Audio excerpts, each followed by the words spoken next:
She climbed into that man's lap like she owned it. Not by accident, not by impulse. Because she had already read the message, the one his black wife had sent at 9:47 that morning, the one that said, "I'm coming to surprise you." It's a good surprise. Vanessa Hale checked the timestamp, smiled at her own reflection in the darkened phone screen, and calculated exactly how many seconds she had before that elevator reached the 38th floor. What Celeste carried in that envelope, after 14 months of needles, silence, and 2 losses that nobody said counted but absolutely did, was the most important thing she had ever touched in her life. She walked through that door and saw everything. If that had been you, if you had driven across a city after 3 hours in a clinic, wearing the dress he once said made you look like you owned every room, carrying news you had been praying for longer than most people pray for anything, what would you have done? Subscribe to this channel right now and follow this story all the way to the end, because I promise you, what happens here will stay with you long after the screen goes dark. Hit that like button and drop your city and country in the comments. I want to see exactly how far this story has traveled. Now, let's go back to the beginning. PA. The morning Celeste Okafor Yoon decided to surprise her husband started the way most mornings had for the past 5 years. Quietly and alone. She was awake before the alarm. That was an old habit, one she had carried out of a childhood in Atlanta, where her mother worked double shifts at Grady Hospital, and silence before dawn was the only quiet the apartment ever offered. She lay in a bed that felt too large, staring at a ceiling that was too high, and she pressed one flat palm against her stomach without thinking about it. Just the way the body moves toward what it is trying to protect before the mind has caught up with the decision. 3 days since the clinic called.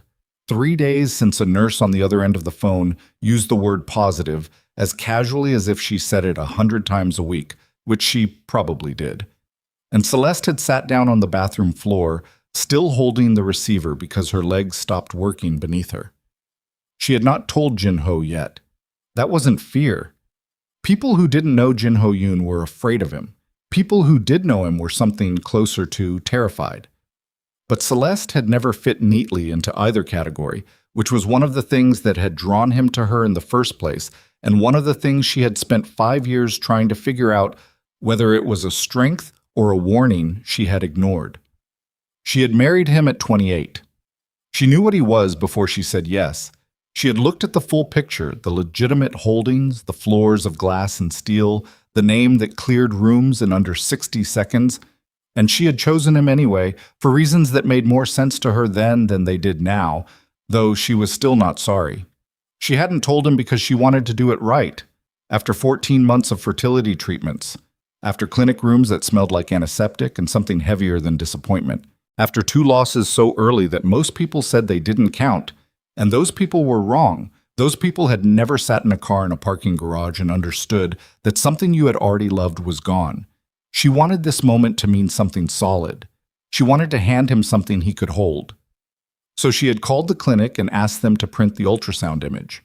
At 8 weeks, the technician had explained, it looked like a small bean with a heartbeat. The woman had tilted her screen and said, "You can actually see the flutter right there. The heartbeat is strong." Strong. Celeste had driven home with that word sitting in her chest like something lit from the inside. She dressed slowly that morning. The dark dress that Jin-ho had once told her made her look like she owned every room she walked into. The pearl earrings, his first gift to her, back before they were officially anything, back when he was still pretending they were just acquaintances, and she was already pretending to believe him. She did her hair. She stood at the bathroom mirror for a long moment. She looked tired. The months of treatment had taken something from her face that she wasn't sure she could get back. The skin around her eyes was thinner. There were lines that hadn't been there a year ago, but her hands had stopped their constant shaking for the first time in months, and she noticed that, and she let it mean something. She picked up the envelope. She texted Jin-ho at 9:47 in the morning. "I'm coming to surprise you. Don't panic. It's a good surprise." She smiled when she typed it, because that was the thing nobody on the outside ever understood about Jin-ho Yoon. The man who could dismantle a rival organization with the same calm most people used to order lunch was genuinely, quietly terrible at surprises. He didn't like not knowing what was coming. It was one of the few things about him that had always made her feel tenderly toward him. That small gap in all that armor, that one place where the man underneath showed through. What she did not know, what she could not have known, was that the message never reached him. What she did not know was that a woman named Vanessa Park had been intercepting messages for 4 months. What she did not know was that her text had just started a countdown. The Yoon building downtown was 40 stories of glass and steel, the legitimate face of everything Jin-ho controlled. Celeste had been here dozens of times. The security team on the ground floor knew her on sight, and they waved her through with the particular deference of people who understood that Celeste Yoon was not a woman you kept waiting. She took the private elevator to the 38th floor. 38 floors of quiet. She held the envelope in both hands. She thought about what his face would look like when he understood what she was handing him. She thought about the word strong. She thought about telling this story later, the dress, the surprise, the envelope, and the way it would become one of those stories a family tells for years. The doors open. The corridor was wrong. She felt it before she processed it. The absence of the low hum of activity that normally lived on this floor. The outer office was empty. The reception desk sat unoccupied, the chair pushed back as though someone had left in a hurry, or been asked to leave. She did not think much of it. She walked to the heavy door of his private office. She pushed it open. What she saw in the next 4 seconds rearranged something inside her that she would spend the rest of her life trying to put back in order. Jin-ho was in his chair behind his desk. That part was ordinary. But Vanessa Park, his executive secretary, Korean-American, 29 years old, relentlessly efficient, a woman Celeste had exchanged pleasantries with at company events and thought nothing particular about, was not standing near him.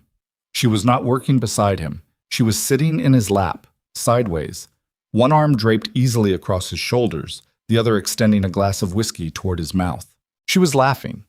The sound of it was bright and entirely unselfconscious, and it stopped the very instant that door swung open. Jin-ho's hands were at Vanessa's waist, not pushing her away, not startled, reaching to correct something wrong, resting. Like it was natural, like it was a position they had arrived at without much thought and remained in without discomfort. The room went silent in pieces. The laughter first, then Vanessa's body going rigid as she registered who was standing in the doorway, then the whiskey glass scraping hard against the desk and shattering on the polished marble floor. Celeste did not move. She was still holding the envelope. Some distant, analytical part of her brain had apparently decided to stay operational while the rest of her short-circuited completely. She was aware that she was standing very still, that her face probably showed nothing at all because the thing happening inside her was too large to fit into any expression the human face can make. Jin-ho stood. Vanessa slid off him, and Jin-ho said her name, Celeste, in a voice she had never once heard from him before. Not the boardroom voice. Not the voice that made other men careful, something underneath both of those, something with no armor left on it at all. The envelope slipped from her fingers. She watched it fall. She watched the ultrasound photograph slide halfway out onto the floor, the small black and white image, the kidney bean with the technician's arrow pointing toward a heartbeat. And she watched Jin-ho's eyes drop to it. She watched the exact moment he understood what he was looking at. His face did something she had never seen it do. It broke. Not dramatically, not with sound or movement. It just lost its structure, the way a building looks in the fraction of a second before a demolition charge brings it down. Still standing. Already gone. She bent down. She picked up the photograph. She slid it back into the envelope with hands that were, somehow, steady. She looked at her husband, the man she had chosen with full knowledge of what he was and had never once regretted choosing until this exact moment. And she said the only thing she could locate inside herself that didn't require screaming. "Congratulations," she said. "It looks like you've already chosen your future." She turned around. She walked back through the door. She pressed the elevator button. She rode down 38 floors alone. She drove home, packed one bag with the efficient practicality of a woman raised to handle disasters without an audience, called a car service, was gone before his first phone call reached her voicemail. She didn't answer. She didn't listen to the message. She didn't turn around. The calls started within 20 minutes. First Jin-ho, then Marcus Webb, his closest advisor, a man Celeste had always found quietly reliable in the specific way of people who have survived long enough to learn that most crises are best handled with patience and very few words. Then numbers she didn't recognize at all. She turned the phone off somewhere on the highway heading north. She placed it on the passenger seat and watched the city dissolve in the rearview mirror until it was just a smear of gray light behind her. She drove. She didn't cry. The tears hadn't come yet. That was something she understood from the 2 previous losses. Real grief doesn't arrive at the moment of impact. It waits. It finds you later, in some ordinary moment, some mundane task, and then it arrives all at once with the accumulated weight of everything you held together when you were supposed to fall apart. She was still holding together. She had a reason to hold together. She pressed one hand against her stomach while the other held the wheel, and she thought about that word, strong, and she let it do the work it needed to do. 4 hours north of the city, the road blurred.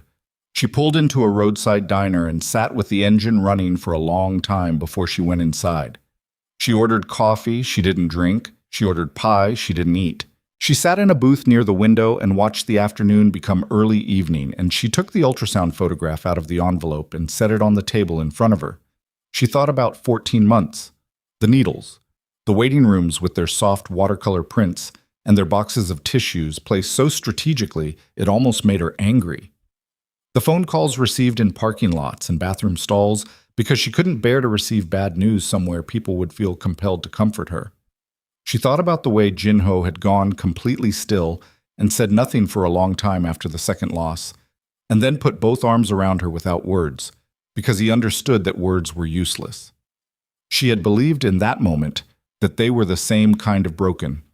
She had believed they were in it together. She turned her phone on. 11 missed calls from Jin-ho. 3 from Marcus. 2 from numbers she didn't recognize. She turned it off again. And then, sitting in that diner booth with the photograph on the table in front of her, she made herself 3 decisions. The first, she was not going back. The second, no one from Jin-ho's world would know where she went. The third, this child would know nothing about his father's world until she decided otherwise, which might be never, and she was prepared to live with that. The third one was the one she felt least certain about. It sat alongside the warmth of that word the technician had used, and the 2 things coexisted without resolution. She took the small notebook she always kept in her bag and began writing down everything she actually owned that was hers alone. Not the joint accounts, not the properties in the family name.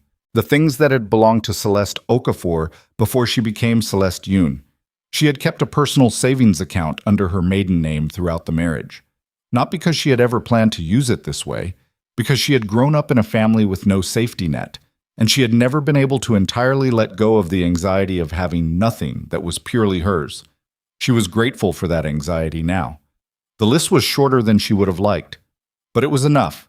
She left the diner, drove 2 more hours north, found a motel with a vacancy sign that actually worked, paid cash, locked the door behind her, sat on the edge of the bed in the too bright overhead light, and then, in a room where no one could see her and no one could help her and no one could mistake her devastation for weakness, Celeste Okafor Yoon put her face in her hands. The tears arrived, all at once, the way real grief always does. Back in the city, Jin-ho Yoon stood in his office long after the last person had gone home. The ultrasound photograph was on his desk.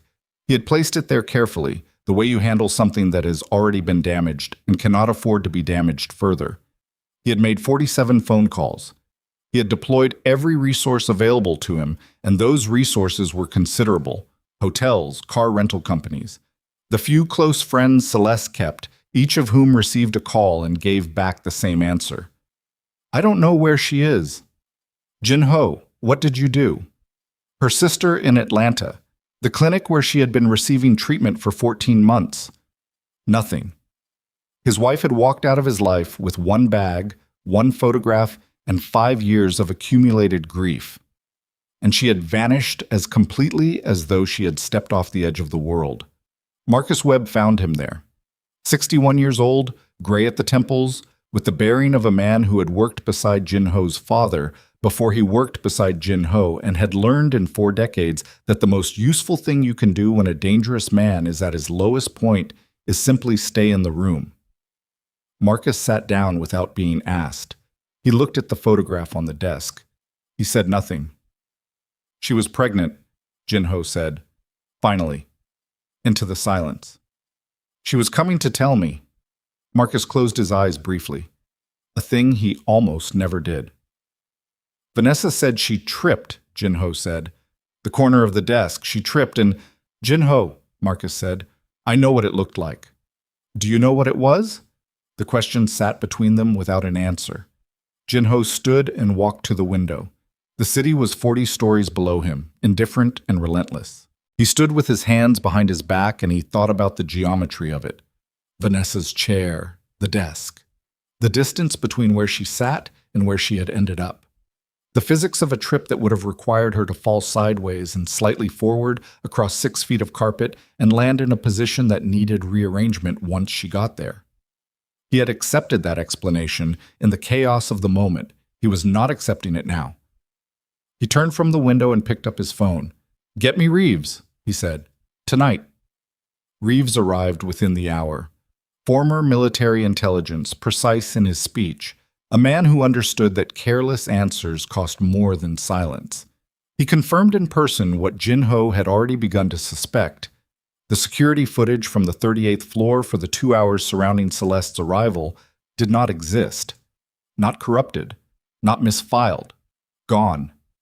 Deleted cleanly, with the kind of precision that required access to the primary server and the override codes, both held by exactly 6 people in the organization.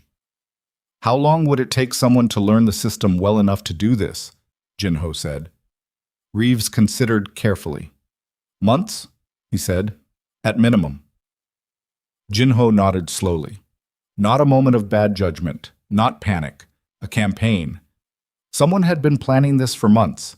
He sat back in his chair and looked at the photograph on his desk and thought about the patience of it, the precision of it, the fact that the scene Celeste had walked into had been constructed rather than discovered, and somewhere beneath the machinery of strategy and response that his mind had already started running, something simpler and considerably harder was running simultaneously. He was afraid, not of what Vanessa had done, not of what enemies might do with his distraction. He was afraid of the thing he could not fix with a phone call or a resource deployment or a room full of dangerous men. He was afraid that Celeste had walked away believing something that was, in every way that actually mattered, the truth. Not the facts. The facts might eventually exonerate him, but the facts couldn't answer the real question. The one he had been circling since the moment that door swung closed and he heard the elevator arrive and understood she was leaving. Why, in 5 years of marriage, had he given Celeste so little reason to stay that one bad morning was enough to make her walk out? He didn't have an answer. He set the photograph down. He would find her. He would explain everything. But somewhere underneath that certainty, in a part of himself he rarely visited, he understood that explaining everything was not the same as fixing anything, and fixing anything was not the same as deserving to. The city hummed 40 stories below him, and somewhere out there his wife was driving north in the dark with his child and her silence, and there was not a single weapon in his considerable arsenal that could bring either of them back to him tonight. 3 days after Celeste Yoon disappeared, the rumor reached Jinho's desk in the form of a printed email. Not a report, not an intelligence brief. An email forwarded 6 times through various organizational channels, originally sent from an anonymous address to 4 senior members of his network. Reeves had placed it on the desk without comment, which was how Reeves communicated that he considered something significant without wanting to be the one to say so first. The subject line read, "The boss has moved on." The body contained 2 sentences. Jinho Yoon has already replaced his wife with his secretary. The Yoon organization is under new management. Jinho read it twice, set it down, picked it up and read it a 3rd time, the way you reread something when the words don't change, but some part of you keeps hoping they will. Marcus was sitting across from him. He had been arriving before anyone else every morning since the incident, making coffee in the small machine on the credenza, sitting in the same chair, being present the way men who have survived many disasters know how to be present. Without commentary, without the exhausting impulse to fill every silence with something useful. "When did this go out?" Jinho said. "Reeves thinks Tuesday night," Marcus said. "Around 9. Tuesday night was 36 hours after Celeste walked out. "Someone moved fast," Jinho said. "Someone was ready," Marcus said. Neither of them needed to say anything further. Moving fast meant opportunism. Being ready meant preparation. It meant someone had known in advance that there would be wreckage to exploit. Jinho folded the paper once and placed it in the top drawer of his desk with the precise care of a man filing something he intends to return to. "Where is she?" he said. The question was not about Vanessa. Marcus shook his head slightly. Not an answer, but not nothing. It meant, "We're still looking. We haven't stopped. Give it more time." He had deployed 3 separate teams, so not from Jinho's usual network, because Jinho's usual network had apparently developed a leak, but old contacts from the generation before this one, men who worked without phones and didn't discuss their assignments. "She was never trained to disappear," Jinho said. He wasn't criticizing her. It came out sounding almost like the opposite. "No," Marcus agreed. "She figured it out on her own." Jinho stood and walked to the window. The city was gray that morning, low clouds sitting on top of the taller buildings. He had not slept more than 2 hours in 3 consecutive nights. He was not going to mention that. "Tell me what Reeves found," he said. Marcus opened the folder on his knee. Vanessa Park's access logs for the past 6 months ran to 11 pages. Reeves had stayed up 2 straight nights compiling them, cross-referencing timestamps against organizational events, meeting schedules, communication records. The pattern that emerged was not subtle once you knew to look. She had accessed the communications server 47 times outside of regular work hours. She had run searches on Celeste Yoon's personal contact list on 8 separate occasions. She had flagged 17 incoming messages addressed to Jinho from his wife's personal account, applying a filter that diverted them to a secondary folder he would never think to check because he didn't know it existed. Jinho listened to all of it without turning from the window. "How many messages did Celeste send?" he said. Reeves counted 31 filtered messages over 4 months, Marcus said. Some were mundane, scheduling, reminders, but some of them. He paused in the specific way Marcus paused when what came next required the other person to be still for it. Some of them weren't. Jinho turned from the window. "Read me one," he said. Marcus looked down at the page. He was quiet for a moment in the way of a man choosing carefully, because some information, once spoken aloud in a room, changes the temperature of everything that comes after it. He read, "I know you've been pulling back and I don't know what I did. I keep waiting for you to tell me. I'm not angry. I just need to know if you're still here with me or if I'm making this up." See. The room held completely still. Jinho said nothing. He walked back to his desk and sat down and put both hands flat on the surface and looked at them for a long moment. His hands were steady. He wished for a second that they weren't. "When was that sent?" he said. 7 weeks ago, Marcus said. 7 weeks ago, Jinho had been consumed by a territorial dispute with a family in Boston that had eaten 2 full months of his attention. He had told himself Celeste understood. He had always told himself she understood, because in 5 years she had never once asked for more than he could give, and he had read that silence as contentment rather than as the sound of a woman managing her own fear alone. He had never considered that she might be asking. He had never considered that the asking was being intercepted. He picked up the phone on his desk. "Get me Vanessa Park," he said. "Today." They brought her in through the service entrance. Not the usual route, but Jinho had made a decision about optics. He didn't want anyone in the lobby watching her walk through the front door, looking like she still belonged there. She did not look like she belonged anywhere when they brought her into the conference room on the 37th floor. Dark blazer, hair pulled back, hands folded on the table in a posture designed to communicate composure, which communicated instead that she was concentrating very hard on her hands. She had the look of someone who had spent 3 days rehearsing what to say and was now sitting in the actual moment of having to say it. Jinho walked in alone. No Marcus, no Reeves. He set a single sheet of paper on the table between them, a printout of her access log. The 17 filtered messages, dates and timestamps visible in a clean column on the left side of the page. She looked at it. Her face did something controlled and complicated. Jin-ho, she started. Don't isapo, he said. Just the one word. Not loud, not accompanied by anything physical. Just don't, in a voice that had ended larger conversations than this one, and she stopped.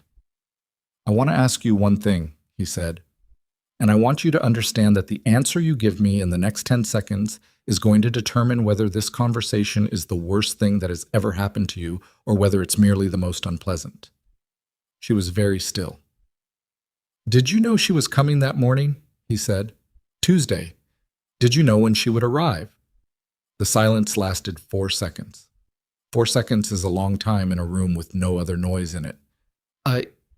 She wet her lips. Her message came through before. Yes or no, Jin-ho said. Another beat, shorter this time, like something giving way under pressure.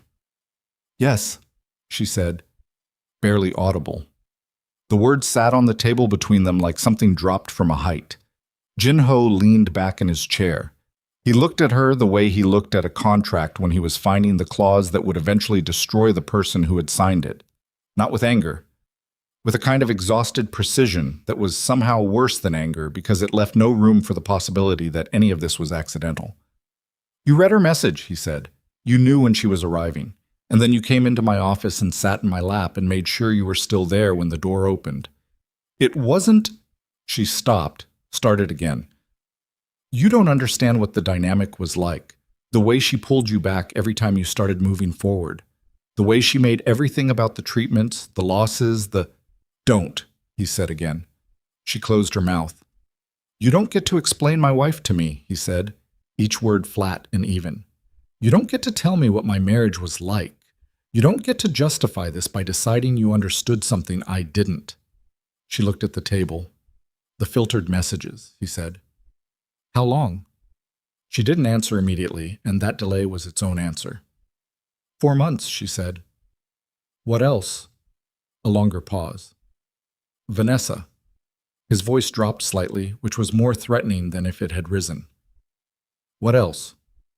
She exhaled. The exhale of someone who has been holding something compressed for a very long time and has finally run out of the energy required to keep it contained. She told him about the deleted security footage. She told him about the anonymous email. She hadn't sent it herself, she said. She'd given material to someone else who had, though the distinction seemed to matter considerably more to her than it did to him. She told him about 2 phone calls she had intercepted from Celeste to the building's main reception desk, calls she had rerouted on the pretense that Jin-ho was unavailable. And then she told him about the photograph, a physical photograph printed, no return address, that had arrived in Celeste's personal mail at the house 4 months ago. A photograph of Jin-ho and Vanessa standing close together at a company event, taken from across the room at an angle that made a professional exchange look like something private, like something that was deliberately being kept from someone. Celeste had mentioned it to her sister in Atlanta. The sister had mentioned it to a mutual acquaintance. The acquaintance had eventually mentioned it back to Vanessa. Did you send it? Jin-ho said.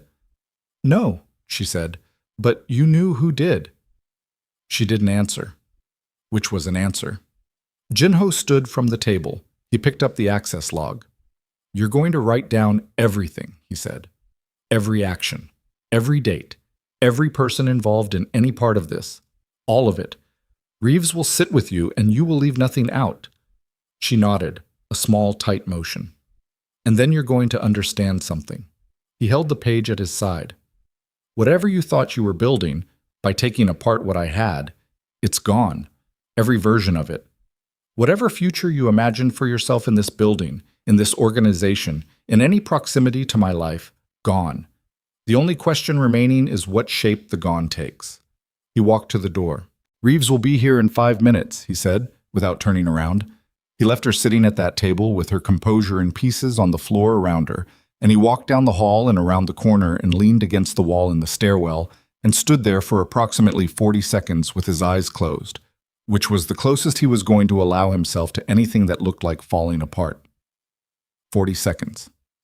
Then he straightened, opened the door, and walked back out. The financial irregularities that Marcus had been quietly tracking came into focus that same afternoon. He laid them out on the conference table with the methodical care of a man who has spent a lifetime delivering bad news and has learned that the delivery matters as much as the content. Spreadsheets, transaction records, 3 separate accounts running parallel to legitimate business lines, pulling small amounts, never large enough to trigger automatic flags, and routing them through a series of holding entities to a destination that, once you followed it far enough, connected to a family out of Providence that had been trying to establish a foothold in Jinho's territory for 2 years. She was feeding them information, Jinho said. Financial structures, Marcus said. Client relationships. Some operational details. Nothing catastrophic individually, but enough. They've been positioning, quietly, using what she gave them. How long? The account activity starts about 8 months ago. 8 months. 2 months before the filtered messages began, which meant Vanessa Park had not improvised a betrayal in a moment of bad judgment. She had constructed one, piece by piece, with a timeline and parallel tracks designed to reinforce each other. The personal destruction of his marriage running alongside the professional undermining of his organization both pointed at the same outcome. She was going to wait until I was isolated, Jinho said. Not a question. That's what it looks like, Marcus said. No wife, no anchor, no one close enough to notice the slow leak. And then someone makes you an offer, or a demand. And you're in a position where you accept terms you would never have accepted 2 years ago. Jinho nodded slowly. There's something else, Marcus said. Jinho waited. The lipstick, Marcus said. On your collar, 4 months ago. The one Celeste found. Jinho went very still. He remembered it. A Sunday morning. Celeste in the kitchen, holding the collar of his shirt between 2 fingers with an expression that was not accusatory, that was never her style, but was measuring something, taking stock of whether the ground beneath her feet was solid or whether she had been telling herself a story about solid ground that wasn't entirely true. He had told her it was nothing. He had genuinely believed it was nothing. He had no memory of how it got there, and he had not thought about it again after that morning. Vanessa, he said. She was standing behind you in the elevator on a Thursday evening, 3 weeks before that Sunday, Marcus said. Security log from the elevator camera. She reached forward and touched the back of your collar. 37 seconds. You were on your phone. Jinho absorbed this. A deliberate stain, applied while he was distracted, placed there and left for Celeste to find at a moment that was guaranteed to land without explanation. How many of these were there? How many small, careful acts of damage had been inserted into the fabric of his marriage while he was looking at something else? He thought about Celeste's message. I just need to know if you're still here with me or if I'm making this up. She hadn't been making it up. She had been detecting something real, the slow, patient accumulation of false evidence. She had trusted her instincts. She had been right. And then she had walked into that office on the morning she should have walked into the best day of the year. Jinho put both palms flat on the conference table and leaned forward, staring at the surface of it, and he stayed that way for several seconds without speaking. Marcus stayed quiet beside him. Double the team's looking for her, Jinho said. Already done, Marcus said. The call came in at 11:47 that night. Reeves answered on the first ring, listened for 40 seconds without speaking, then walked directly to the residential suite where Jinho had been staying rather than return to the empty house. He knocked on the door. Jinho opened it in the dark. He was clearly not dressed for bed. He was clearly not anywhere near bed. The Providence family made contact, Reeves said. Through a third party. They want a meeting. Jinho looked at him. When? He said. They're proposing Friday. Where? Neutral location. They suggested the Hargrove. Suggesting the Hargrove was not an accident. It was a signal. We know the language. We know the protocol. Come talk to us like men who understand how these things work. And Vanessa? Jinho said. She's finished her statement, Reeves said. All of it. She gave us 3 names from their side and confirmed the full timeline of the financial transfers. Jinho nodded slowly. Something clarified in him in that moment. The particular quality of clarity that arrives when you have been looking at a complicated situation long enough that the shape of it finally becomes simple. Not easy. Simple. Vanessa had been working with the Providence family. 8 months of patient, parallel work. Dismantling his marriage and undermining his organization at the same time, believing that by the time she was finished, he would be isolated enough and off balance enough that the approach from Providence would feel like a lifeline rather than a threat. She had almost been right. "Cancel the meeting," Jinho said. Reeves blinked. That was a reaction Reeves almost never permitted himself. "Tell them I'm unavailable," Jinho said, "and then I want a full brief on their financial exposure. Every asset they have that touches anything in this city, every point of pressure." A pause. "We're not meeting them on their terms. We're not meeting them at all. Not yet." Reeves nodded and left. Jinho closed the door. He stood in the dark room and let himself breathe.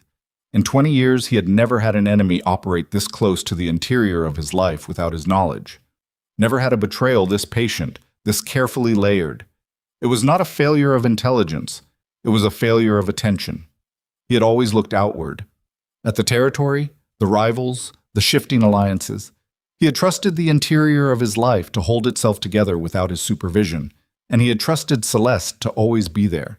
And he had never once asked himself whether she knew that. He pressed his forehead against the cold glass of the window. He could prove the conspiracy. He could expose Vanessa, dismantle the Providence family's positioning, rebuild everything they had tried to take from him, but he could not rebuild that morning. He could not give back the moment that should have existed. The door opening, Celeste standing there with the envelope extended, him taking it, understanding what he was holding.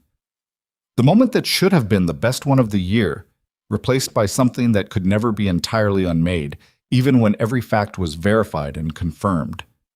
And that was when Reeves called a second time. Jinho answered immediately. "The backup server," Reeves said. His voice had a quality Jinho had heard from him only twice before in 20 years. The careful, deliberate flatness of a man delivering something that is about to change the direction of everything. "We need to talk about the backup server." The backup server was in a building Jinho owned under a holding company with no visible connection to his name. The server room was in the basement, temperature controlled, access restricted to 4 people in the entire organization.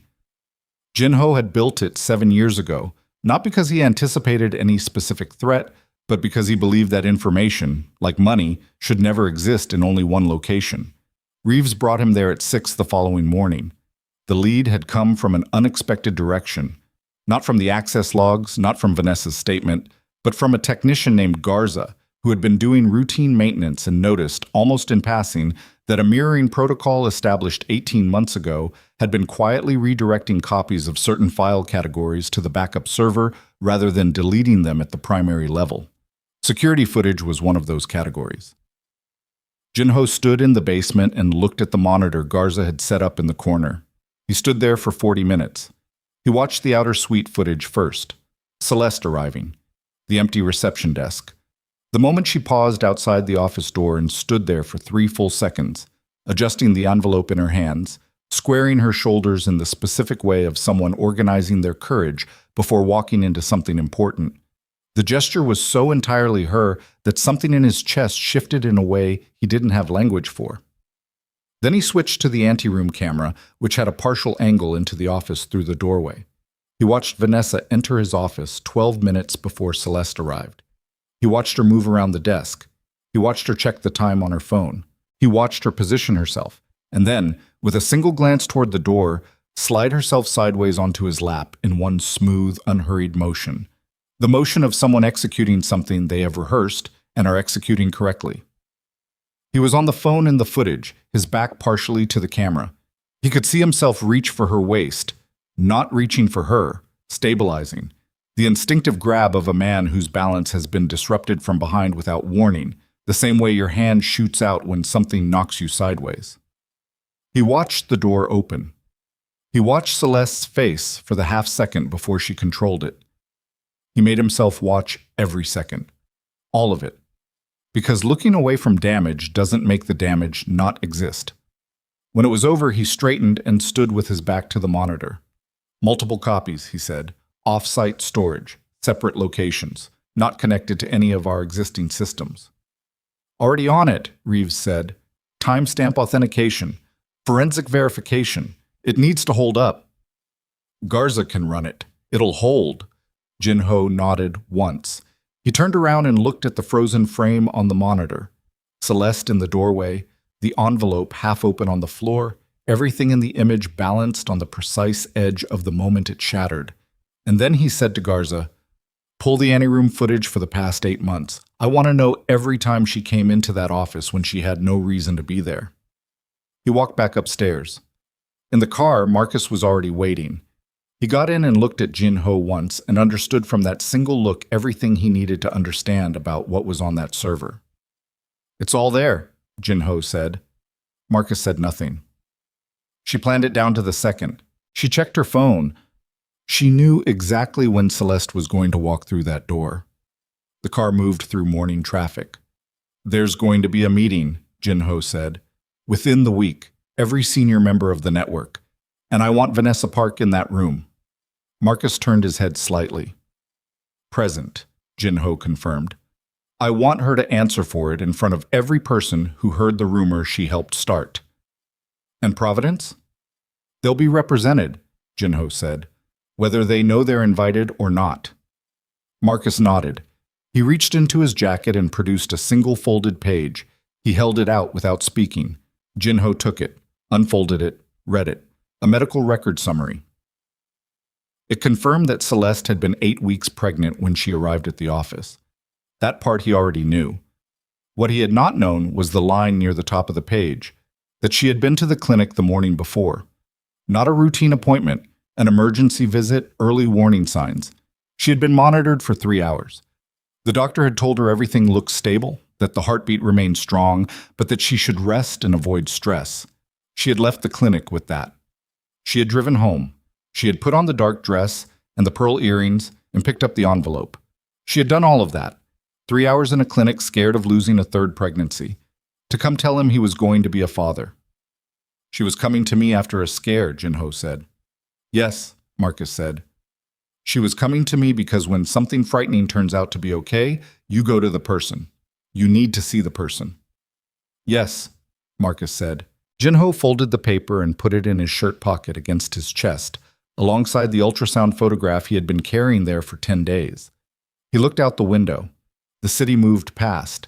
He did not speak again for the rest of the drive, but something had shifted in him. Not toward anger, not toward the cold machinery of strategy and consequence that he was good at operating. Toward something simpler and considerably harder. The understanding that the person he ultimately needed to answer to was not in a conference room or surrounded by dangerous men. She was somewhere north, making grocery lists and deciding, day by day, whether the door back to him was still worth leaving open. And then Reeves called. "The financial irregularities," Reeves said. "We followed the second layer." And? A pause. The kind that Reeves almost never allowed himself. "It's not Providence," Reeves said. "It's not any external family." Jin-ho waited. "It's Daniel Cho," Reeves said. The name landed in the car like something thrown through glass at speed. Daniel Cho, not a rival. Not a stranger wearing a friendly face.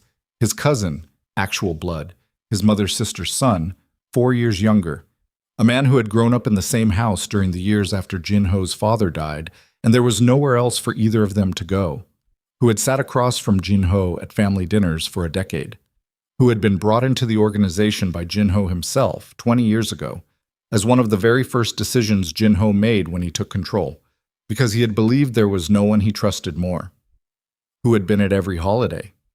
Who had toasted Jin-ho's marriage to Celeste. Who had come to the fertility clinic with flowers after the second loss, and sat with them both in the waiting area and said the right things the way someone says them when they genuinely mean them. Jin-ho's jaw tightened so hard it hurt. "You're certain," he said.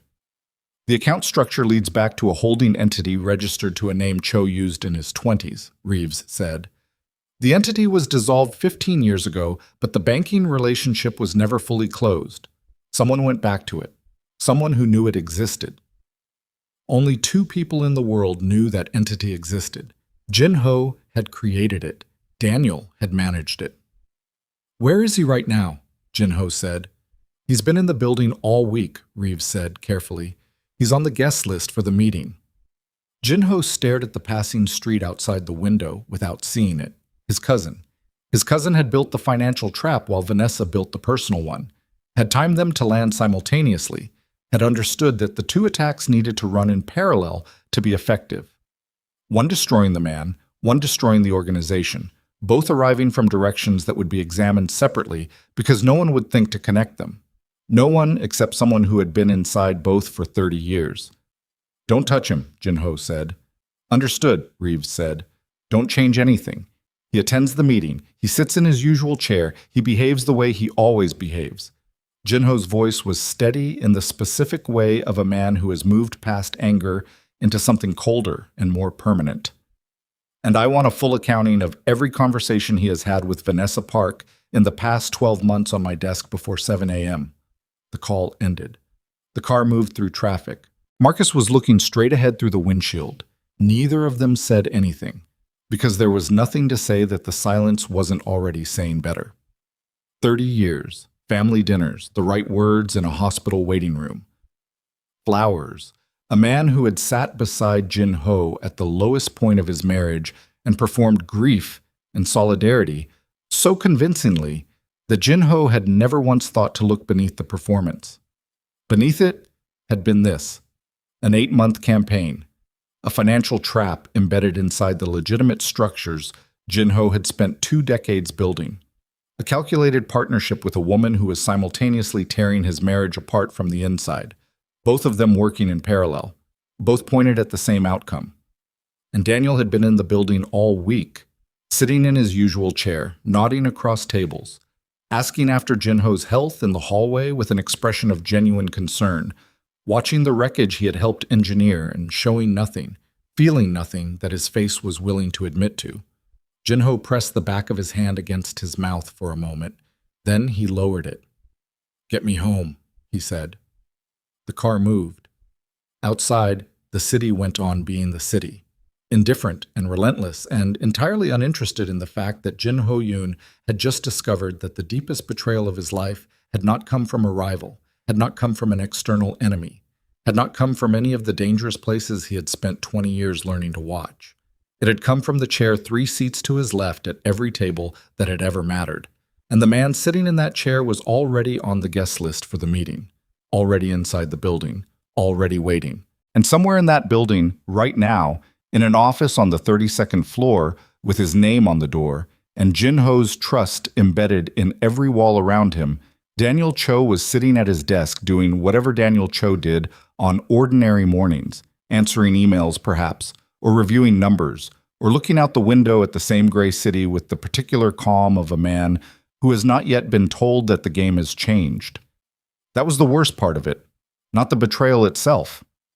Jin Ho had lived long enough to understand that betrayal was a risk built into every relationship, the way structural failure was a risk built into every building. You designed against it. You reinforced the load-bearing elements. You ran the calculations. What he had not accounted for was this specific version of it, the one where the person who understood the calculations best was the one running them against him. The car pulled up to the residential entrance. Jin Ho did not get out immediately. He sat with the document in his jacket pocket and the photograph against his chest, and he thought about Daniel at the clinic. The specific way Daniel had pressed his shoulder once in that waiting area, one hand, brief, without words, and how Jin Ho had read it as the language of a man who understood grief and chose presence over empty comfort. He understood now that he had been wrong about a great many things. He got out of the car. He did not sleep that night, not because he was afraid, not because the weight of what he'd learned was too heavy to lie down under, but because somewhere in the sequence of discoveries, the footage, the messages, the financial diagrams, the holding entity, the name, something had locked into place inside him with the cold, clean finality of a deadbolt sliding home. And once something like that locks, sleep becomes beside the point. He sat at the desk in the residential suite with the financial diagram spread across the surface in front of him and the ultrasound photograph propped against the lamp where he could see it. And he went through every document Reeves had compiled on Daniel Cho with the same systematic attention he had given to every significant decision of the past 20 years. Page by page, transaction by transaction, the holding entity, the banking relationship. The 3 months of embedded activity running silent and clean through the legitimate businesses like a slow poison in a water supply that nobody had thought to test. He had built those businesses. He knew every structural detail of every account, every holding entity, every layer of separation. He had designed the architecture himself because he understood that the most dangerous thing a man in his position could do was allow his legitimate and illegitimate operations to become so tangled that one couldn't be separated from the other without destroying both. He had been proud of that separation. He had believed it was airtight. Daniel had walked through it like it was made of paper, because Daniel had been there when Jin-ho designed it, had sat beside him at that very desk 20 years ago when Jin-ho was 28 and still learning the shape of what he had inherited, and Daniel had listened to every decision and asked the right questions and offered the right suggestions, and Jin-ho had taken all of it as loyalty. He closed the folder. He put both hands flat on the desk and looked at the ultrasound photograph. The kidney bean. The arrow pointing to a heartbeat a technician had called strong. He thought about the flowers Daniel had brought to the clinic after the second loss. The waiting area. The particular silence of that afternoon, 3 of them in plastic chairs, and Daniel had said almost nothing, had simply been there, had pressed Jin-ho's shoulder once with one hand without speaking, and Jin-ho had understood it as the language of men who don't have adequate words for grief, and so choose presence instead. He understood now that he had been wrong about a great many things. At 4 in the morning, he picked up his phone and called Marcus. Marcus answered on the second ring, which meant he hadn't been sleeping either. "I want to know when it started," Jin-ho said. "Not the account activity, not the Vanessa communications. I want to know when Daniel decided, the actual moment, whatever you can find." "I'll look," Marcus said. "And Marcus." Jin-ho paused. "I want you next to me the entire time tomorrow." A brief silence. "I'll be there," Marcus said. The morning arrived gray and cold. Reeves had the document package on Jin-ho's desk by 6:45. The full accounting of Daniel's communications with Vanessa Park over 12 months, 17 exchanges in total, 3 of them occurring in the week before the incident in Jin-ho's office. The conversations, reconstructed from deleted messages pulled from a secondary server backup, were not dramatic. That was the thing that struck Jin-ho most when he read through them. They were practical. Calm. The tone of 2 professionals coordinating logistics for a project with a deadline. The timing needs to align with the Boston situation. He'll be distracted. She needs access to the filtered folder before the end of the month. Don't move on the accounts until after the personal situation destabilizes. Sequence matters. Sequence matters. Jin-ho read that phrase twice. Then he set the document down. Then he got dressed in the dark suit he wore on important days, because his father had believed that the way you presented yourself on a difficult day was a form of statement, not vanity, a declaration of intent. I am still here. Whatever you came to do, I am ready for it. He looked at himself in the mirror. He looked like a man who had not slept and who had arrived, through the specific crucible of 11 days of not sleeping, at a version of himself that was quieter and more stripped down than the version that had been sitting in his office on the morning everything changed. He picked up the ultrasound photograph from the desk. He put it in his shirt pocket against his chest. He went downstairs. And in his usual office on the 32nd floor, 3 flights below, Daniel Cho was already at his desk, already waiting. Already, Jin-ho understood now with absolute and irreversible clarity, wearing the face of a man who had been waiting for this day for much longer than 8 months. The meeting was in 1 hour. There was no version of what came next in which anything between them survived it. 17 men came to the meeting. They filed in at 9 in the morning and took their usual seats with the ease of long habit. Some of them had known Jin-ho's father. All of them had at one point staked something significant on the reliability of the Yoon name.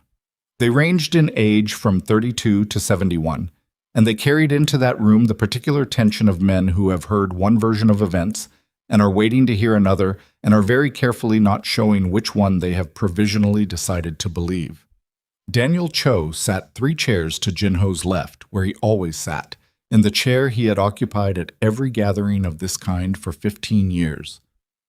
Gray suit, a cup of coffee in front of him. He nodded at Jin-ho when Jin-ho entered the room. the easy, unhurried nod of a man with nothing sitting heavy on his conscience. And Jinho nodded back with the same ease, and neither of them showed a single thing. That performance, Jinho thought, costs Daniel nothing, which told him everything he needed to know about exactly what he was dealing with. Marcus sat at Jinho's right. Reeves stood against the wall near the door, arms loose at his sides, watching the room with the patient attention of a man trained to notice the thing that happens a half-second before anything else does. Jinho let the room settle completely. He waited until every cup was down, every chair was still, every face was turned toward him. Then he put a remote on the table and turned on the screen at the far end of the room. "I called this meeting," he said, "because there are things you've heard that aren't true, and there are things you haven't heard that are. I'm going to spend the next hour making sure you have the accurate version of both." Nobody spoke. He started with the surveillance footage. He played the ante-room recording from beginning to end without commentary. Timestamp visible. Quality clean. The room watched Vanessa position herself, check her phone, settle into place, and then watch Celeste walk through the door 40 seconds later. Watch the envelope fall. Watch Jinho's hands go to Vanessa's waist in the instinctive grab of a man who has been knocked off balance from behind without warning. The silence in the room during those 2 minutes and 14 seconds was the particular silence of men recalibrating something they had already partially decided. Not surprise, exactly. Something more considered. The silence of people watching a version of events get unmade in real time and making the private adjustment that requires. When it ended, Jinho said, "The footage deleted from the primary server was recovered from a backup facility. Forensic authentication is in the packet in front of each of you. The timestamp is verified and will hold up to any external review." He watched the room absorb this. He watched Daniel absorb it. Daniel's expression was exactly right. A careful blend of vindication and grim understanding, the face of a man hearing something that confirms what he has privately suspected all along. It was a flawless performance. Jinho had been watching Daniel's face for 30 years, and he could not find a single crack in it, which made him considerably more dangerous than Vanessa had ever been. Vanessa had been tactical. Daniel was surgical. "There's more," Jinho said. He moved through the financial irregularities connected to Providence, the transfers, the account structures, the timeline. He presented it clean and factual, without theater, because these men didn't respond well to theater, and the facts were dramatic enough on their own. He explained how Vanessa had positioned herself within the organization's communication infrastructure over 8 months. The deleted messages, the planted photograph sent to the house, the lipstick on the collar. Every page in the packet before them was documented, sourced, and cross-referenced. When he finished, Park Sung-jin, 63, ran the Eastern financial structures, had been in this organization since before Jinho was 20, looked up from the packet. "Where is she now?" "Park." "Outside," Jinho said. "She's going to come in and confirm this in person." Reeves opened the door. Vanessa Park walked into the room. She was pale. She had aged something like 5 years and 11 days, the particular aging that comes from the sustained physical cost of dread. Poor sleep, less food, the constant metabolic drain of knowing that consequence is coming and not knowing exactly what shape it will take when it arrives. She walked to the end of the table and stood because there was no chair offered to her. She looked at the room. She did not look at Jinho. "Say what you told Reeves," Jinho said. She said it. She said all of it. The filtered messages, the deleted footage, the staged scene, the anonymous photograph sent to the house, the communications with Providence, the financial transfers. She said it in a voice that was mostly steady and occasionally not. And she said it to 17 men who listened without expression, which was somehow more difficult to endure than any reaction would have been. When she finished, the room was quiet for a moment. Then Daniel said, "Who authorized the Providence contact?" His voice was exactly right.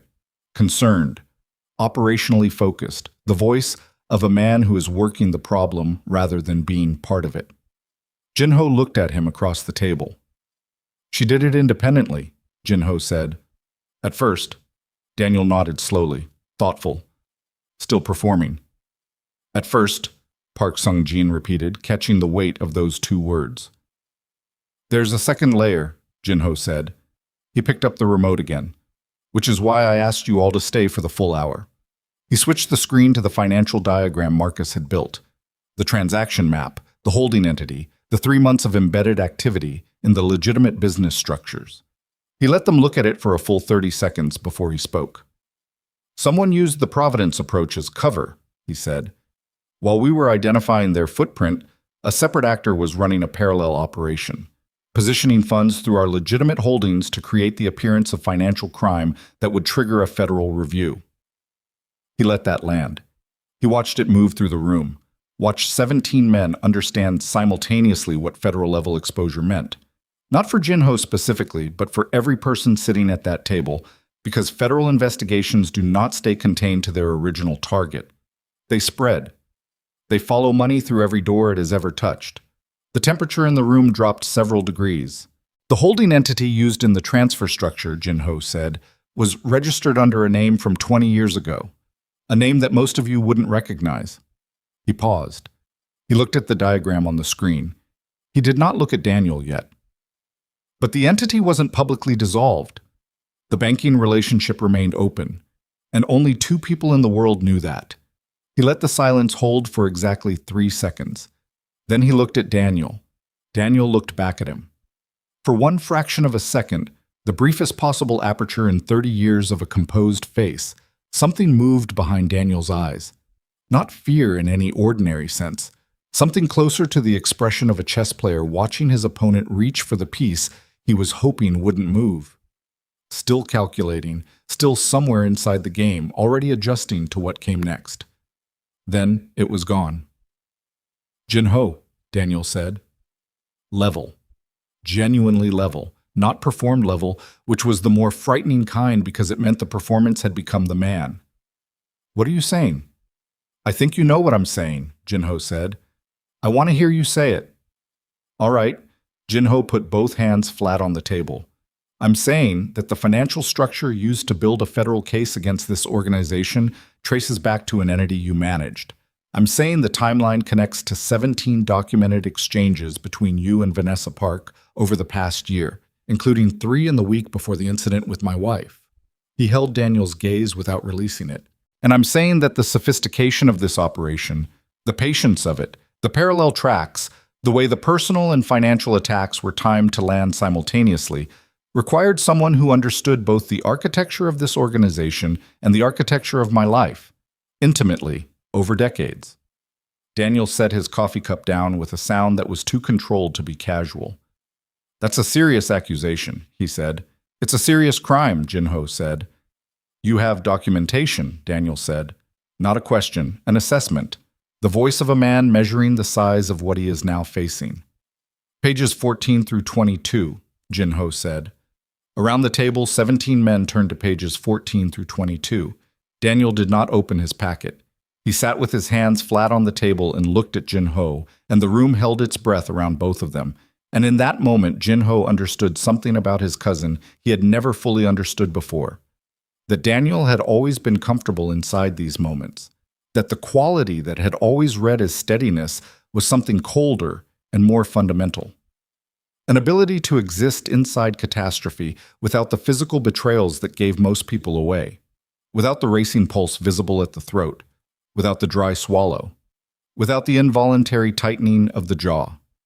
Daniel had always been the calmest person in any room. Jinho had spent 30 years taking that for reliability.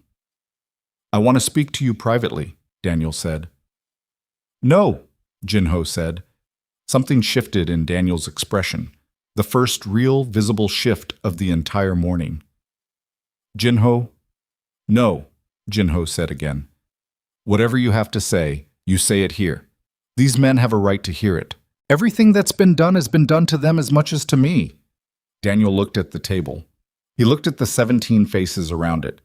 He looked at Marcus, who had known him for 30 years and was looking at him now with the expression of a man identifying a very old mistake in his own judgment, which is the most painful kind of mistake there is. Daniel straightened in his chair. All right, he said.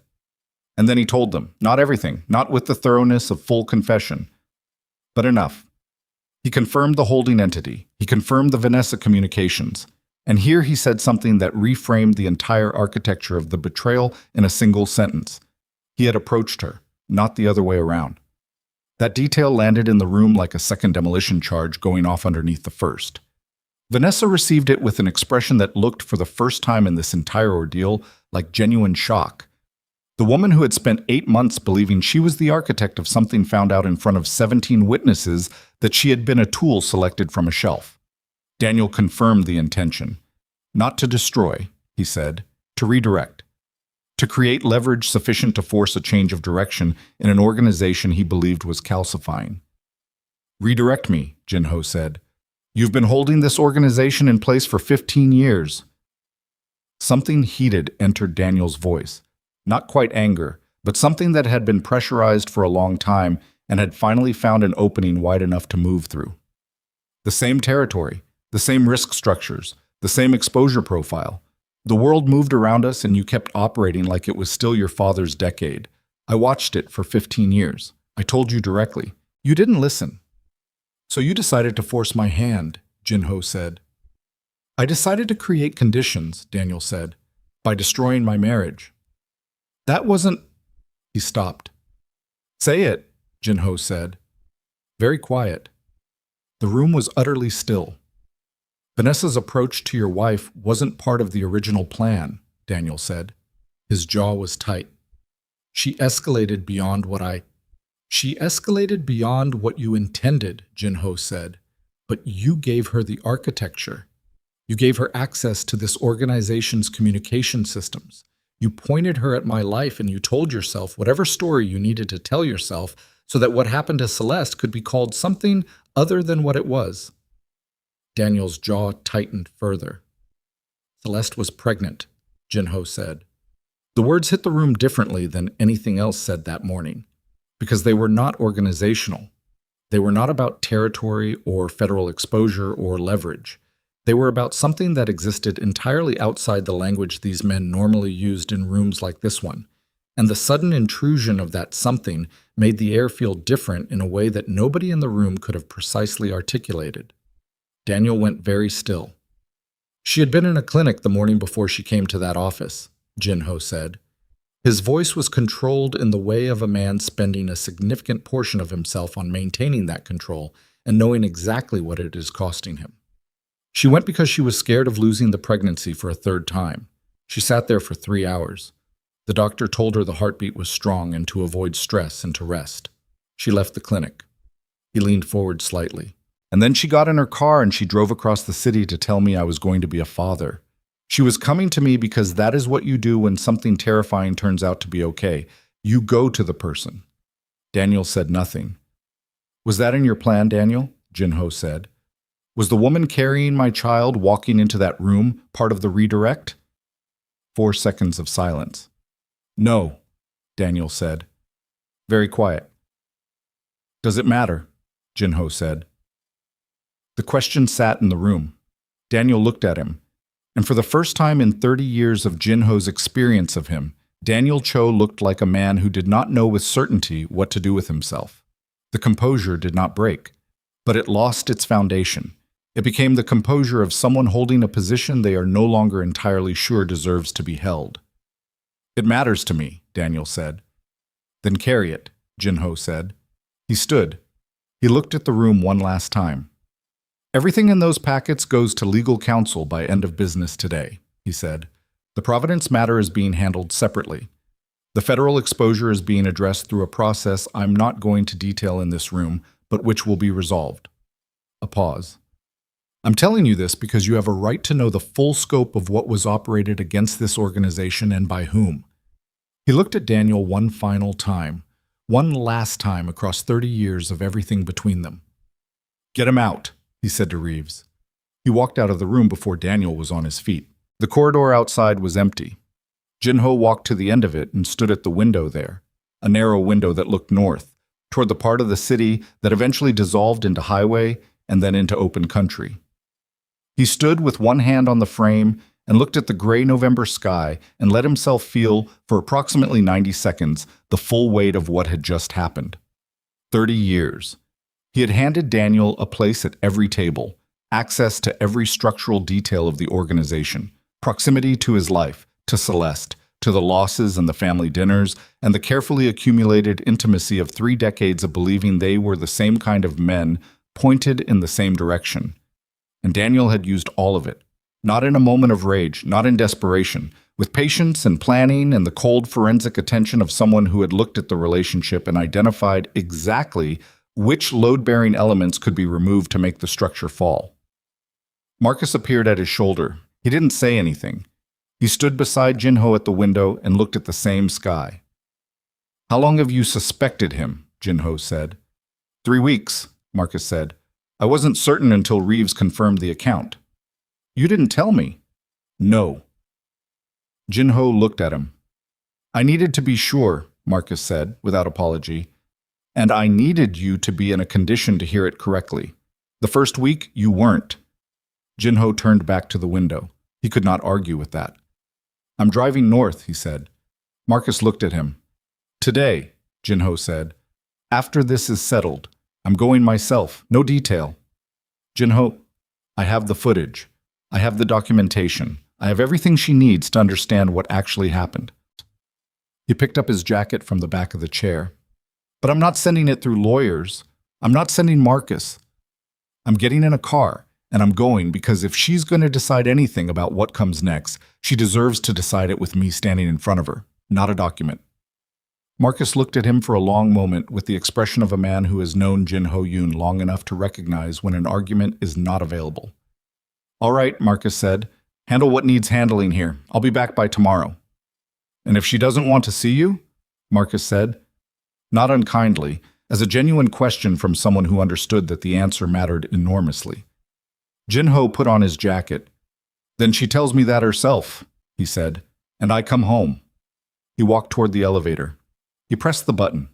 He stood and waited, and somewhere in the 40 seconds it took the elevator to arrive, his phone buzzed in his jacket pocket.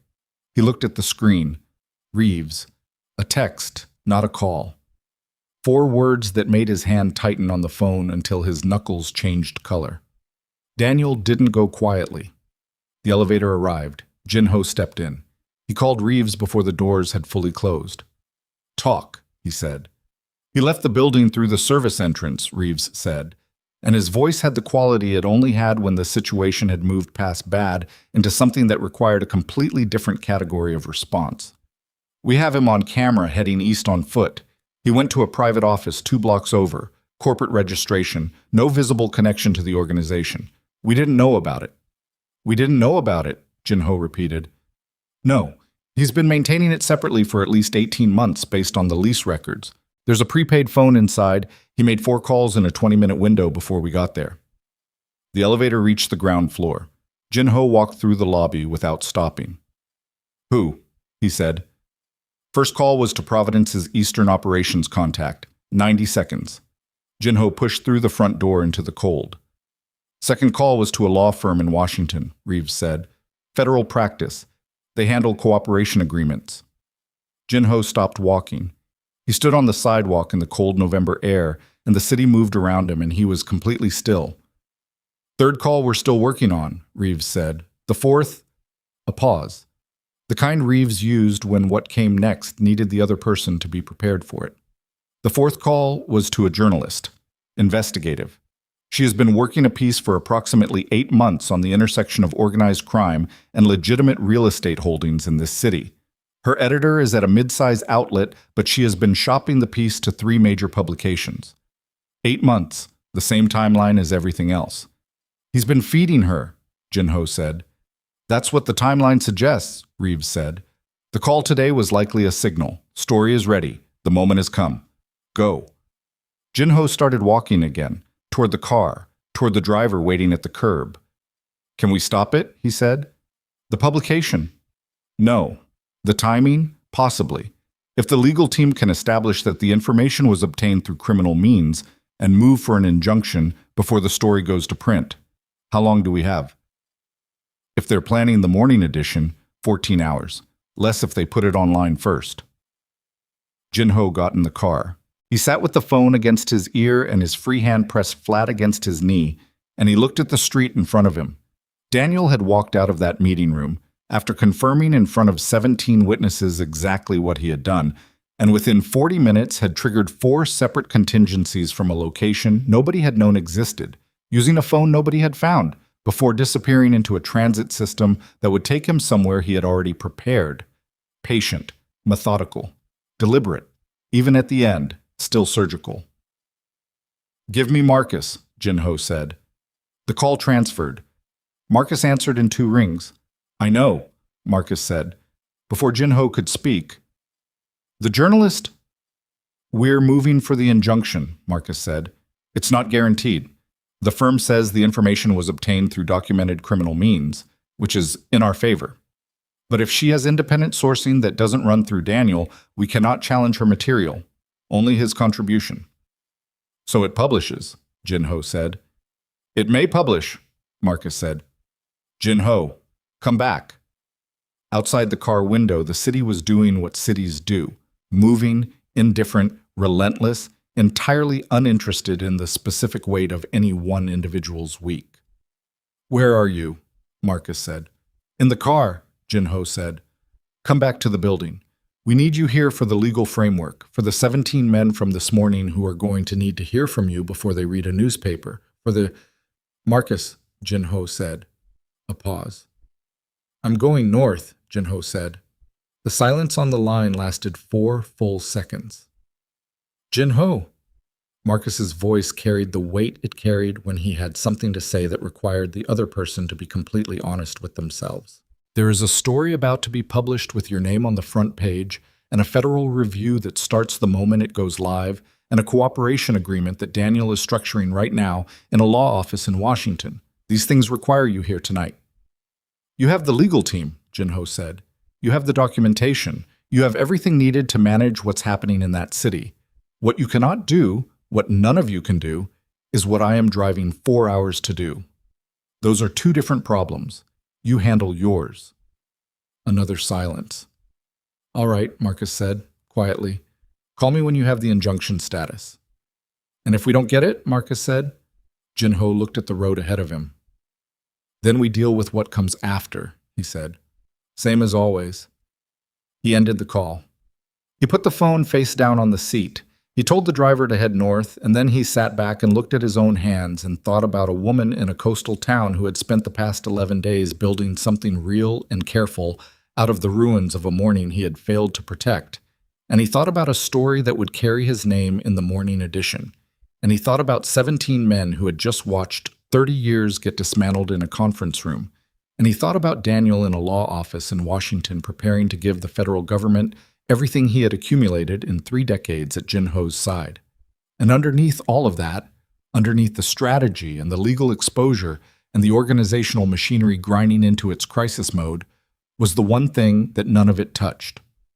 A photograph in his shirt pocket, a heartbeat a technician had called strong, a woman who had dressed carefully and driven across the city after 3 hours in a clinic because she had believed that he was the right destination for news like that.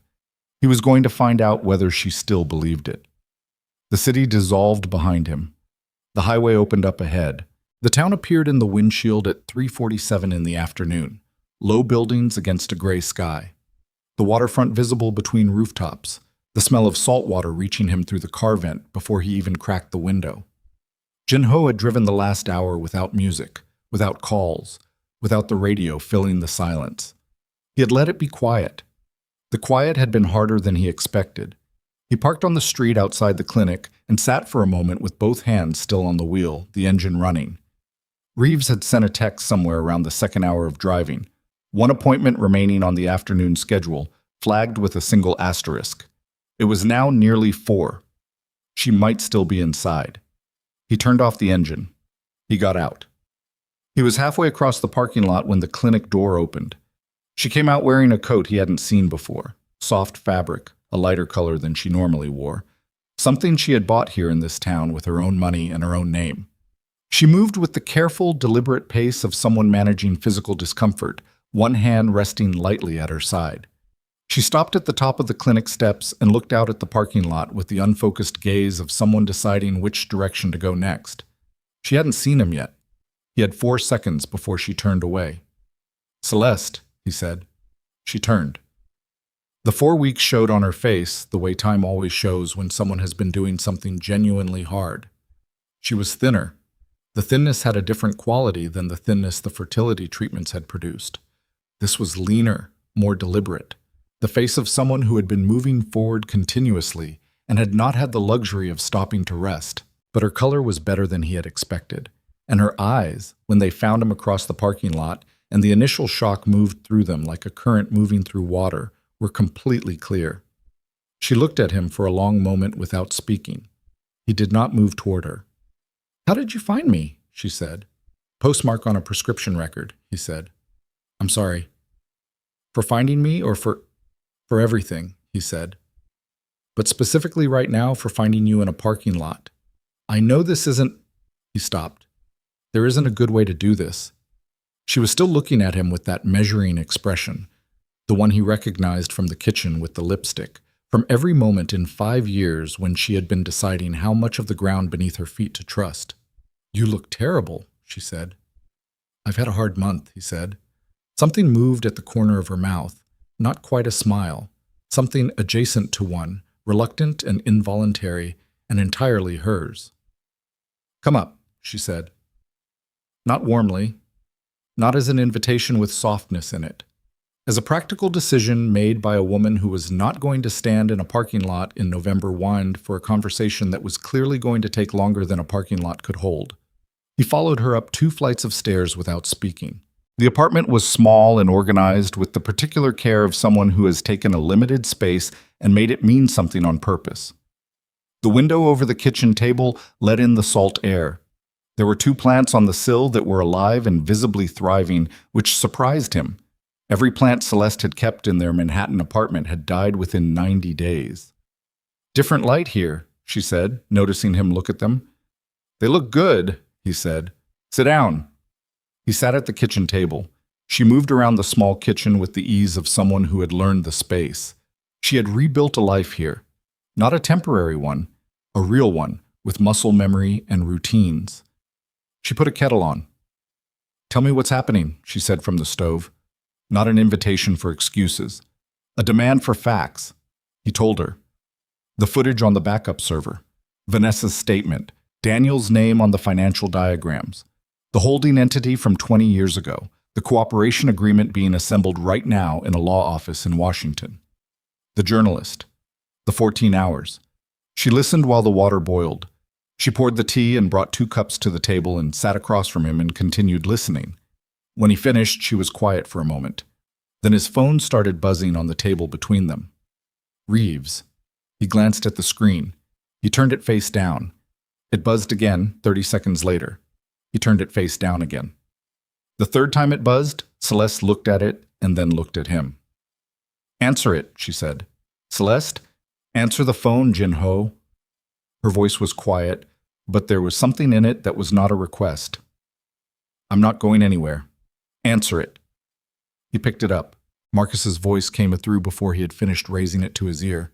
"The injunction is not going to hold," Marcus said. "The journalist has independent sourcing. We can challenge Daniel's contribution, but we cannot challenge hers. It publishes." "When?" Jin-ho said. "Morning edition. Online version at midnight. That's 8 hours." A pause. "And Jin-ho, Daniel's cooperation deposition starts tomorrow afternoon. Full cooperation. The scope covers 18 years of organizational history. 18 years. "What's in the story?" Jin-ho said. 3 properties specifically. The financial structures. The connection to the old network operations. Your name is on the front page above the fold. Jin-ho looked at the table in front of him. At the cup of tea Celeste had put there. At his own hands wrapped around it. "I'll be back by 7 a.m., he said.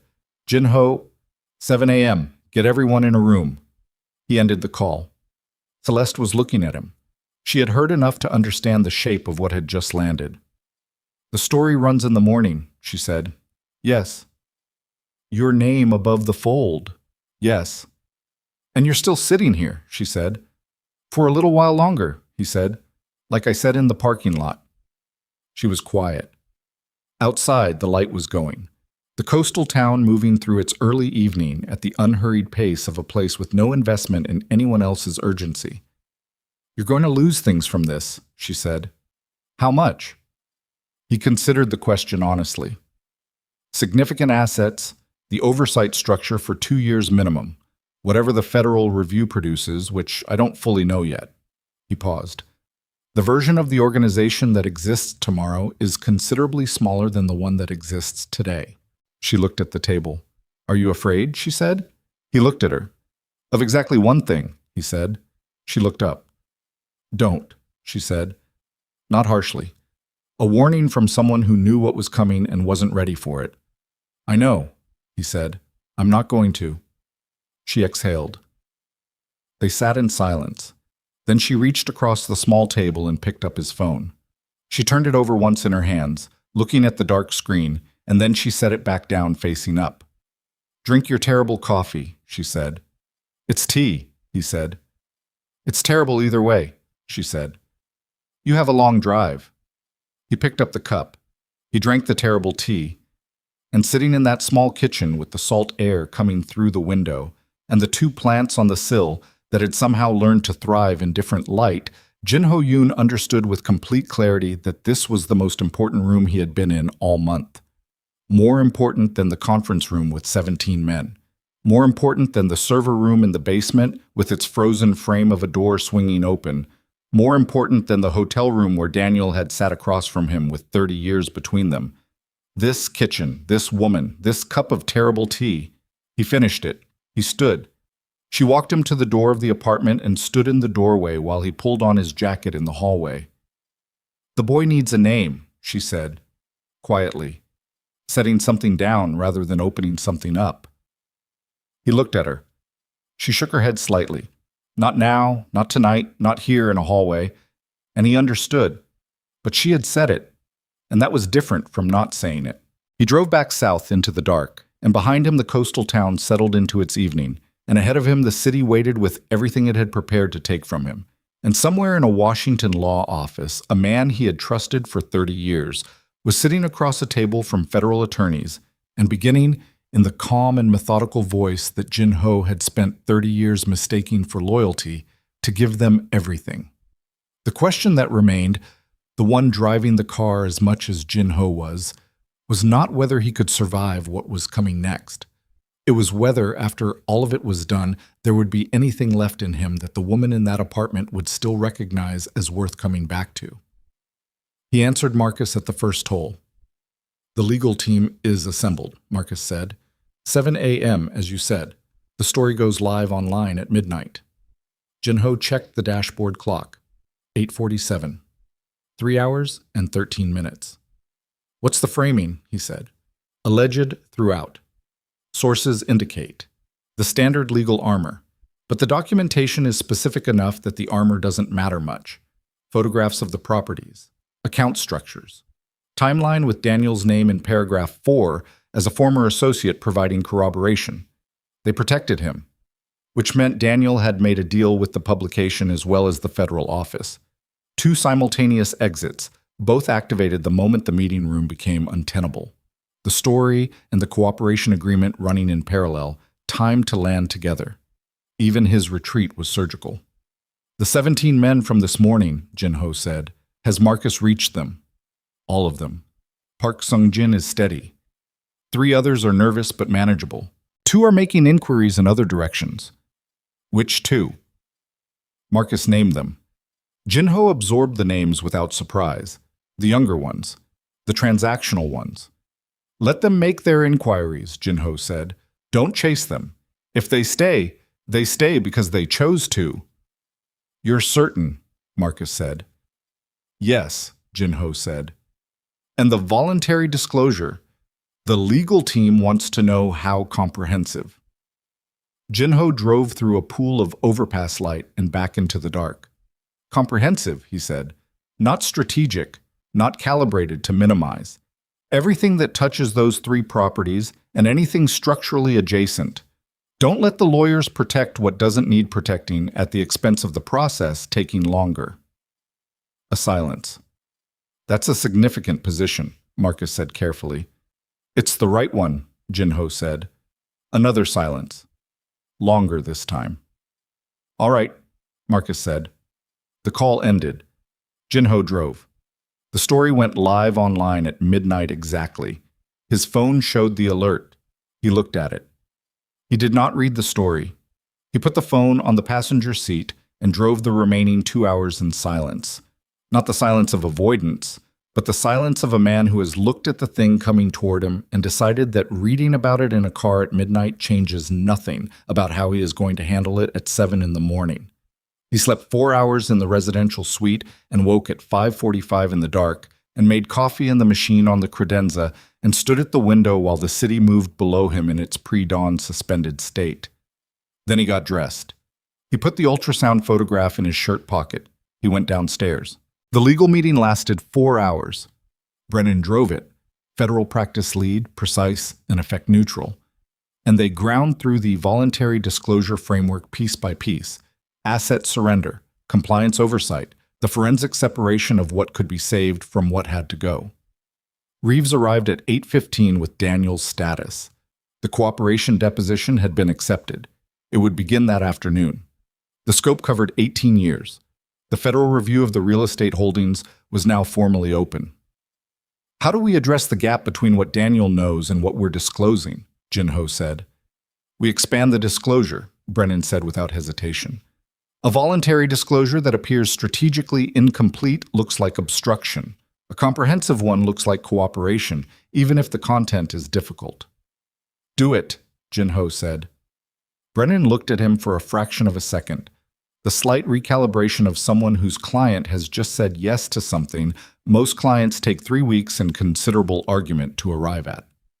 At 10:30, Marcus's phone buzzed. He looked at it, stood without interrupting the current exchange, and left the room. He came back 4 minutes later and resumed his seat. When there was a pause in the proceedings, he leaned toward Jinho. Daniel's attorney called, he said very quietly. His client wants a conversation. Before the deposition starts this afternoon. Not on the record. Directly. Jinho was quiet for a moment. Set it up, he said. They met in a hotel conference room 2 blocks from the federal building. Anonymous hotel, 4th floor. A table with 4 chairs and 2 bottles of water that nobody touched. Daniel came with his attorney. Jinho came with Marcus. Daniel looked smaller. Not physically. Something interior had compressed. The quality that Jinho had always taken for composure had lost some structural element, and the loss was visible in the way he held himself. Not defeated exactly, reduced. Like a building after the facade has been removed and you can see the load-bearing structure underneath for the first time. He looked, for the first time in 30 years, like a man who was genuinely tired. They sat across from each other. Daniel looked at Jinho. Jinho looked back. Nobody spoke for a moment. The hotel's ventilation system hummed distantly. An elevator moved somewhere in the building. I'm not here to ask for anything, Daniel said. His voice was even, not the performed evenness from the conference room. Something more stripped down. The evenness of someone who has stopped performing because there's no longer any audience worth performing for. I want you to understand that first. Then why are you here? Jinho said. Because there are things I said in that room that were true, and things that were wrong, Daniel said. And I'm going to say things under oath this afternoon that are going to cost you significantly. And I wanted... He stopped. Something moved in his face, quickly, then was controlled. I wanted you to hear something from me directly before that happens. Jinho waited. I told myself it was about the organization, Daniel said. About the direction, the stasis, the 15 years of watching you hold something rigid that needed to move. I told myself that story for long enough that it became the whole story. He looked at the table. It wasn't. Then what was it? Jinho said. It started when your father died and you took over and the whole weight of everything shifted to you, Daniel said. His jaw was tight. I was there. I did the work, every decision, every early morning, every problem that needed 2 people to solve it. And then one day I looked up and the whole world called it yours. The room was very still. That's what this was about, Jinho said. Not a question. That's what it started as, Daniel said. It became the organizational disagreements. Then it became Vanessa.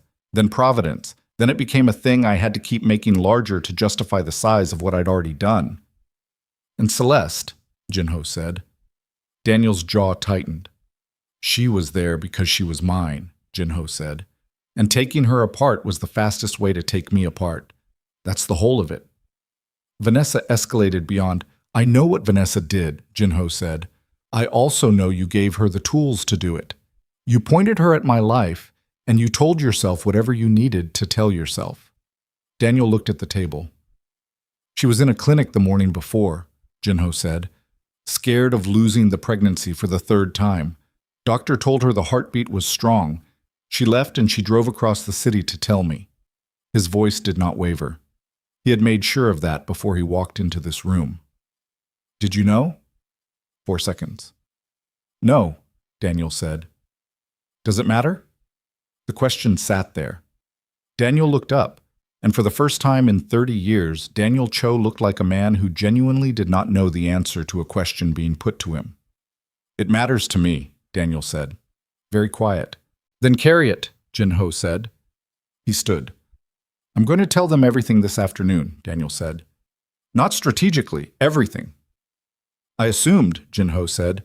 I wanted you to hear it from me. Jinho looked at his cousin across 30 years of Sunday dinners and shared work and the hospital waiting area and the flowers and the right words and the careful weaponization of every intimate detail.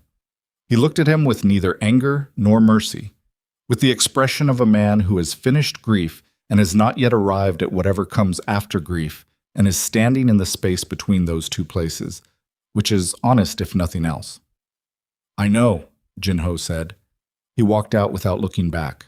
The deposition ran 4 days. Jinho did not attend. He did not need to. Brennan sent summaries at the end of each session, clean, precise documents with the affect-neutral language of someone who has learned that what matters is accuracy rather than tone.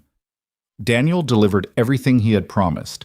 No strategic editing, no protective omissions, 18 years of organizational history laid out in the clipped, methodical voice of a man who had decided that if he was going to do this, he was going to do it completely.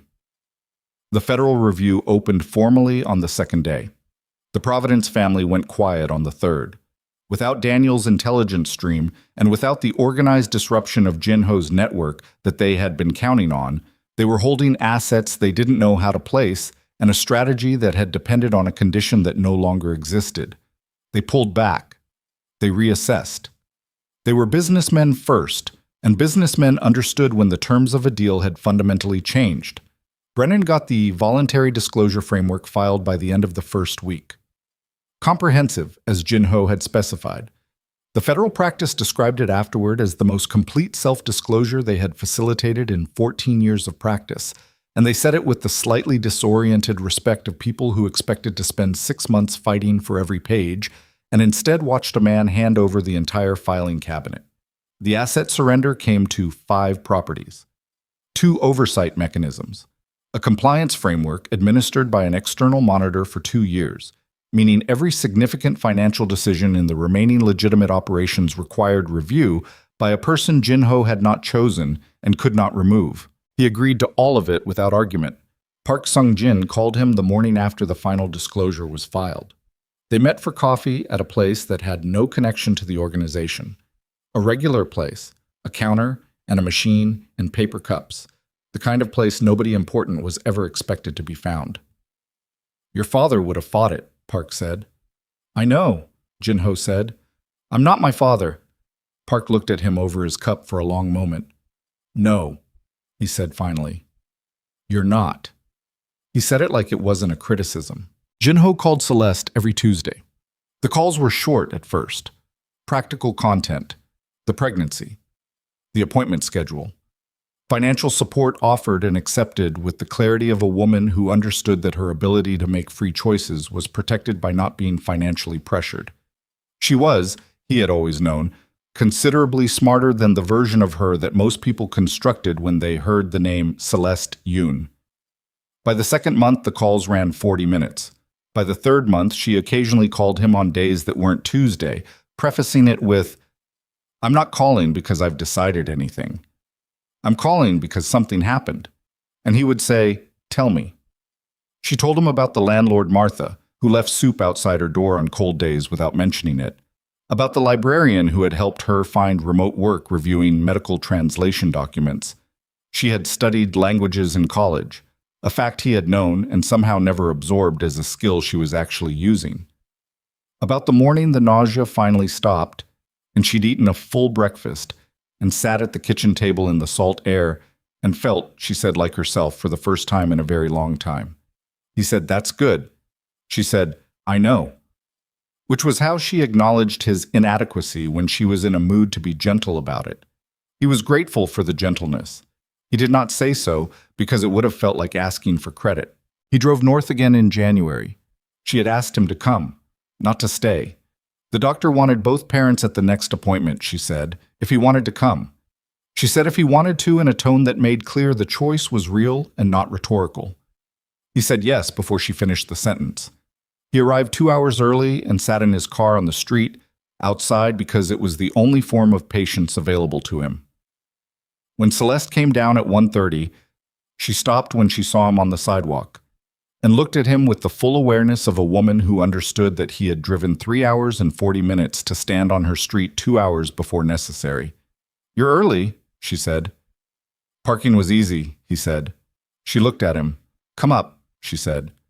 The apartment was the same, small, organized, the salt air through the kitchen window, the 2 plants on the sill still alive. He sat at the kitchen table while she made tea, and this time the silence between them had a different quality than the last time. Less weight in it. Not resolved, nothing was resolved, but different. The silence of 2 people who have been talking on the phone for 3 months and have run out of the acute awkwardness of people who don't know each other well enough to be quiet together. "Tell me what's actually happening," she said. "Not the summary, the texture of it." He told her everything, the asset surrender, the oversight structure, the way the organization had looked on the other side of the compliance framework, considerably smaller, considerably more legitimate, and in a way he had not expected, considerably less exhausting to manage. He told her about the 2 men who had gone their own direction after the meeting. He told her about Park's coffee and what Park had said and the way he had said it. She listened. When he finished, she was quiet for a moment. "You're actually doing it," she said again. The same words as before, but with a different weight in them now, because this time she had 3 months of Tuesday calls to measure them against. "Yes," he said. "Why?"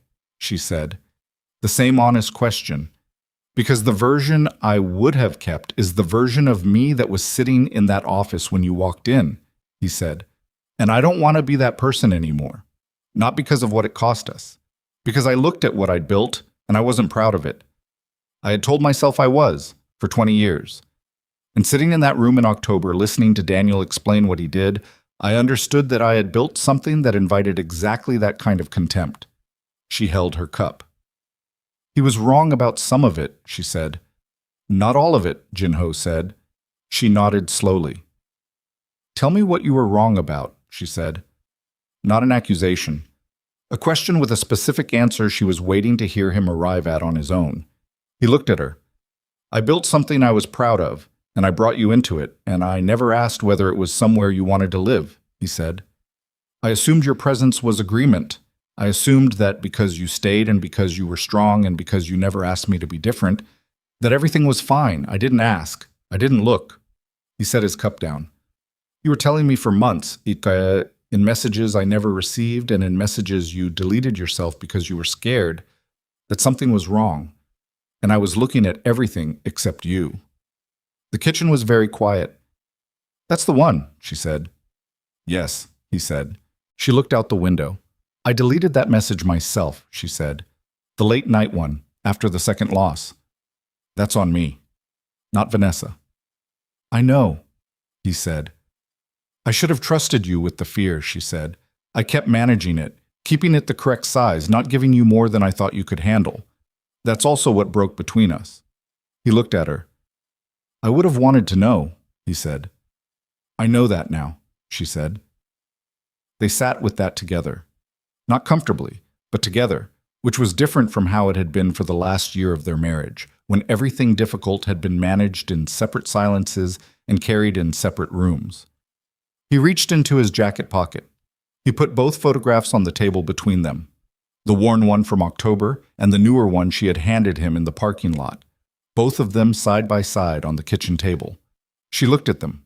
She reached out and picked up the worn one, held it, turned it over once in her hands, looking at the edges softened from being taken out and put back too many times. "You've been carrying this," she said. "Since the day I picked it up off the floor," he said. She set it back down gently, face up, next to its companion. "My son needs a father," she said. Carefully, precisely. Not as an opening, but as a statement of what was true. Not a famous one. Not a feared one. A present one. One who shows up when it's hard and stays when it's boring and is there in the ordinary parts. "I understand," he said. "I don't think you fully do yet," she said. "I think you understand it as a concept. The actual experience of ordinariness is going to be harder for you than you're accounting for." He considered that honestly. "You're probably right," he said. "I know I am," she said, "which is why I'm not making a decision today. I'm going to watch you be ordinary for a while. Appointments. Dinners that don't matter. Tuesday calls that are boring because nothing happened. If you can do that without needing it to be meaningful every time." She stopped. "Then we'll see." He nodded. "How long?" he said. "As long as it takes," she said. "Don't ask me that again." "All right," he said. She stood. "We should go," she said. "The appointment is at 2. They walked to the clinic 2 blocks away, and the wind off the water was cold and sharp, and she walked slightly ahead of him on the narrow sidewalk the way people walk when they are not yet walking together, but are not walking apart either. He matched her pace without closing the distance between them. He was learning that. The waiting room at the clinic was bland and bright, and they sat in adjacent chairs with one empty chair between them, and Celeste filled out a form on a clipboard, and Jin Ho sat with his hands on his knees and watched the wall in front of him. "You can breathe," she said, without looking up from the form. "I'm breathing," he said. "You're not," she said. He exhaled deliberately. She was right. He hadn't noticed. The technician called her name. Celeste stood and looked at him once, a look that was not an invitation and not a refusal. That was simply a look from one person to another that contained too many things to separate cleanly. And then she said, "Come on then." He stood. He followed her through the door. And standing in that small room with the equipment humming and the technician preparing the screen and Celeste lying back with the particular stillness of a woman who has been in this room many times before under many different emotional conditions, Jin Ho Yoon stood at the side of the table and looked at the screen and saw his son for the first time in a way that was not a photograph. Moving. The hands visible. Small and blurred at the edges, more suggestion than detail, but unmistakably hands. Reaching in the specific purposeless way of someone who exists and is in the process of becoming and is reaching toward nothing in particular because everything is equally new. The technician said something about measurements, about positioning, about a perfectly normal, healthy, strong progression. Jinho heard the word strong and could not speak for a moment. Celeste turned her head and looked at him from the table. He looked back at her. She reached out her hand. He took it. Not firmly. Not as a statement. Just her hand in his, the way you hold something you are not certain belongs to you yet, but are not ready to let go of either. The technician printed the image. She handed it to him. He held it with both hands. And standing in that clinic room in a coastal town 300 miles north of the city, holding a photograph of his son and his wife's hand simultaneously, Jin Ho understood with complete and irreversible clarity that the thing he had almost lost was not the organization, was not the name, was not the assets or the territory or the careful architecture of power he had spent 20 years building in rooms full of dangerous men. It was this, just this. Outside the clinic window, the coastal afternoon was going gray and cold, and in the city behind him an organization was restructuring under compliance oversight, and a journalist story was entering its second news cycle, and a federal review was grinding through its methodical process, and Daniel Cho was somewhere in a federal facility answering questions in the calm, precise voice that Jinho had spent 30 years mistaking for something it was not. All of that was happening. All of that would continue to happen. And Jinho stood in a small clinic room, holding a photograph in a hand, and let it happen without him for one more minute, and then another after that, because some things, the things that actually matter, require you to stop running the machinery long enough to feel the weight of what you almost threw away. Celeste let go of his hand first, not abruptly. The way you let go of something when the moment that required holding it has passed and you are both still standing. She lowered her hand to the table beside her and looked at the ceiling for a moment with her eyes very clear and her expression doing something complicated that she was not quite managing to keep entirely private. Jinho looked at the image in his hands. The technician said something about scheduling the next appointment. Celeste answered in the precise, practical tone she used for medical logistics. The tone that had carried her through 14 months of clinic rooms and waiting areas and parking lot phone calls. The tone of a woman who had learned to manage the administrative architecture of hope because it was the only part of hope she could reliably control. Jinho folded the image carefully. He put it in his shirt pocket alongside the worn one. 2 photographs now, pressed flat against his chest. They walked out of the clinic together into the cold January afternoon and stood on the top step for a moment, both of them looking at the street below without particular purpose. "The next one is in 6 weeks, she said. "I know," he said. "I'll come." She nodded. She pulled her coat tighter at the collar with one hand. "Are you driving back tonight?" she said. "Yes," he said. "I told Marcus 7 a.m. She nodded again. A motion that contained more than agreement. Something being weighed, something being measured against something else that only she had access to. "There's a place 2 blocks that way," she said. "The coffee is genuinely terrible, but it's warm." He looked at her. "Yes," he said. They walked. The coffee place was exactly as she had described it. The kind of establishment that exists in small coastal towns because someone needed a place for it to exist, not because anyone had a strong vision for what it should be. A counter, a machine, paper cups, 3 small tables near the window with chairs that didn't quite match. The woman behind the counter knew Celeste by some shorthand. A nod, a cup started before the order was given, and looked at Jinho once with the measured curiosity of someone in a small town seeing a new face beside a familiar one. They sat at the table nearest the window. Outside, the afternoon was fully gray now, the light going flat over the water. Celeste wrapped both hands around her cup. "Tell me about Marcus," she said. "Webb. How is he, actually?" It surprised him. The specificity of it, the care embedded in the question. "He's well," Jinho said. "He's been—" He stopped, considered how to say it accurately. "He's been the thing that held the center when the center could have gone, in ways I didn't ask him to and wouldn't have known to ask." Celeste looked at her cup.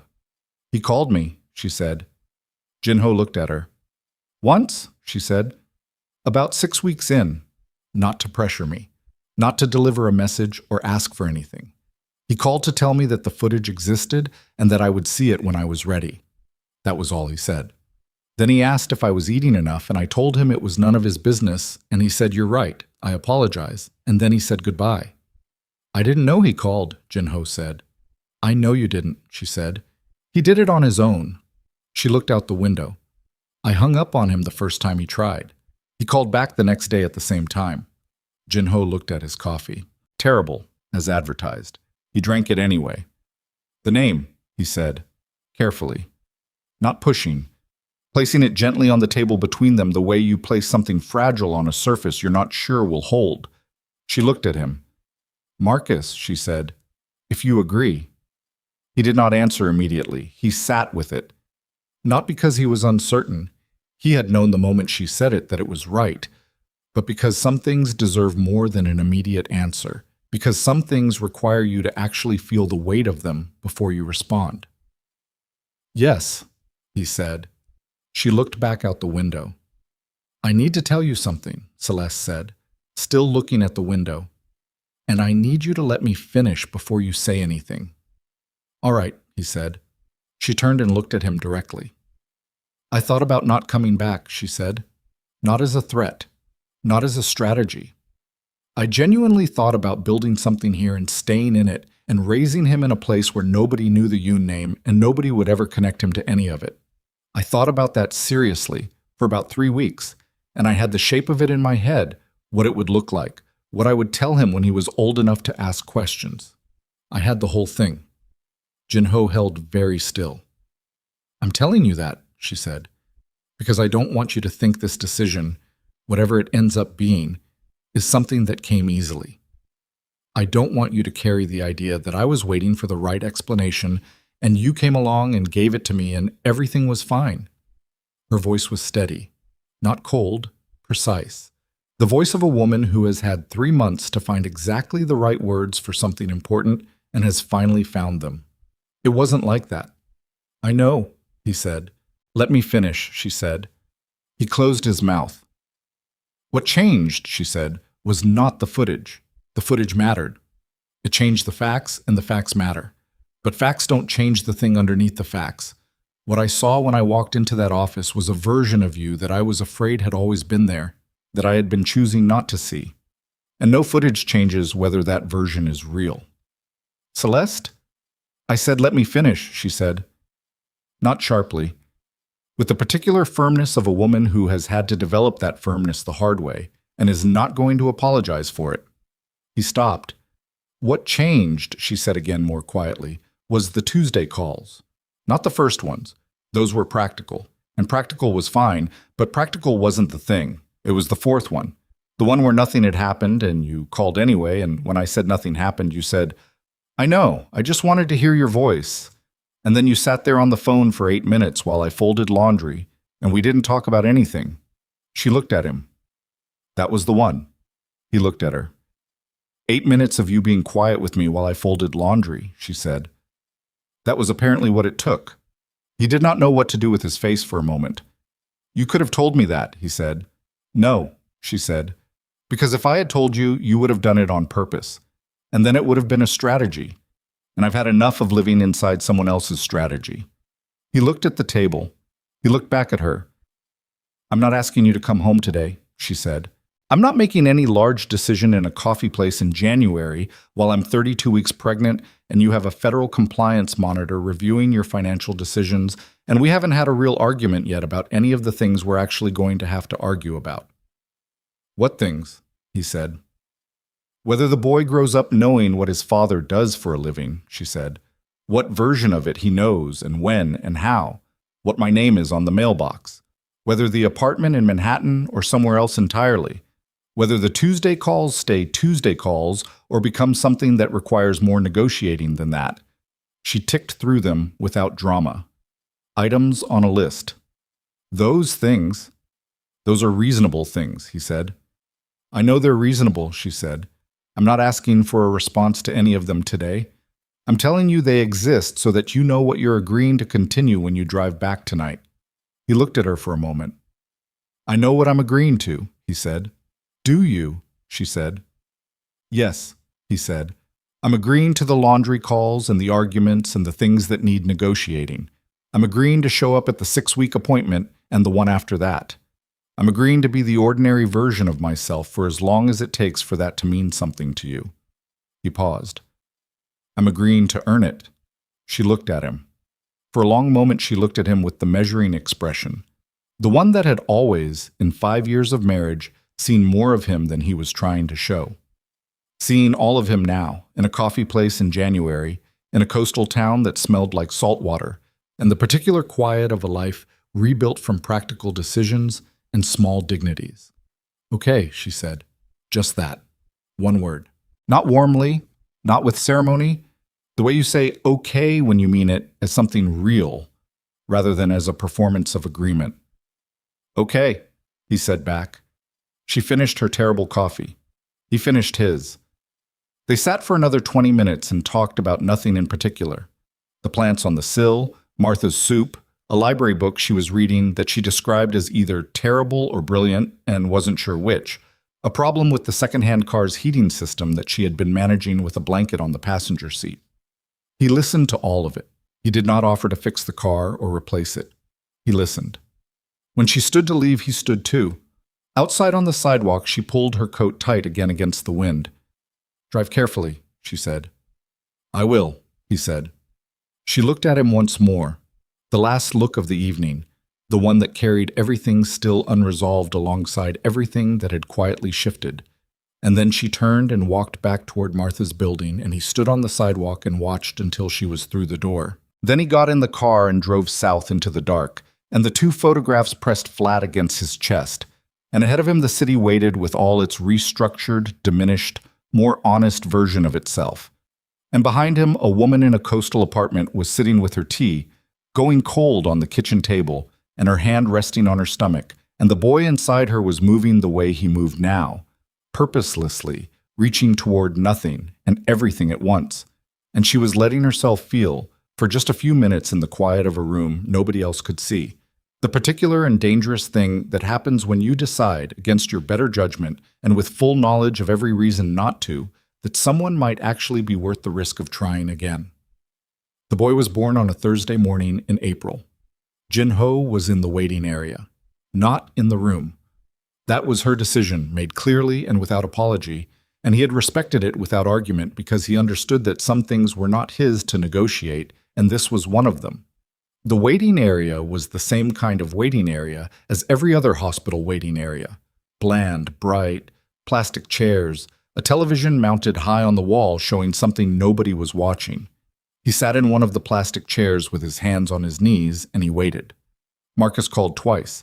He sent both calls to voicemail without looking at what else might be going on in the city behind him, in the compliance framework and the federal review and the restructured organization that was now 4 months into its new shape, beginning to find its footing in the way that things find their footing when they have been stripped to what is actually load-bearing and built back up from there. All of that was happening. He was in a plastic chair watching a television he wasn't watching. At 4:47 in the morning, a nurse came and said his name and told him he could come through. He stood. He walked down a corridor that was exactly as long as it needed to be, and no longer. He stood in the doorway. Celeste was in the bed with her eyes open and her hair loose and an expression on her face that he had never seen there before, not because it was foreign to her, but because the circumstances producing it had never existed before. The specific combination of exhaustion and completion and something much larger than either, something that did not have a precise name, but that anyone who has been in that room recognizes immediately. She was holding the boy. He was very small. Dark hair, which Jin-ho had not expected. Eyes closed. One hand curled against his cheek in the specific, unselfconscious way of someone new enough to the world that they have not yet learned to manage what their hands do. Jin-ho stood in the doorway. He did not move because he was not entirely certain his legs were going to be reliable for the next several seconds, and he was not going to manage that situation by falling down. "Come in," Celeste said. Her voice was rough and quiet and entirely, completely herself. He crossed the room. He stood beside the bed. He looked at his son. The boy stirred. Some small internal adjustment. His hand moved from his cheek and opened and then closed once. A deliberate motion with no target, reaching toward nothing and everything simultaneously. The way you reach when everything is equally new and you do not yet know what any of it is. "Marcus," Celeste said. Jin-ho looked at her. "His name," she said. "If you still agree." He looked at the boy.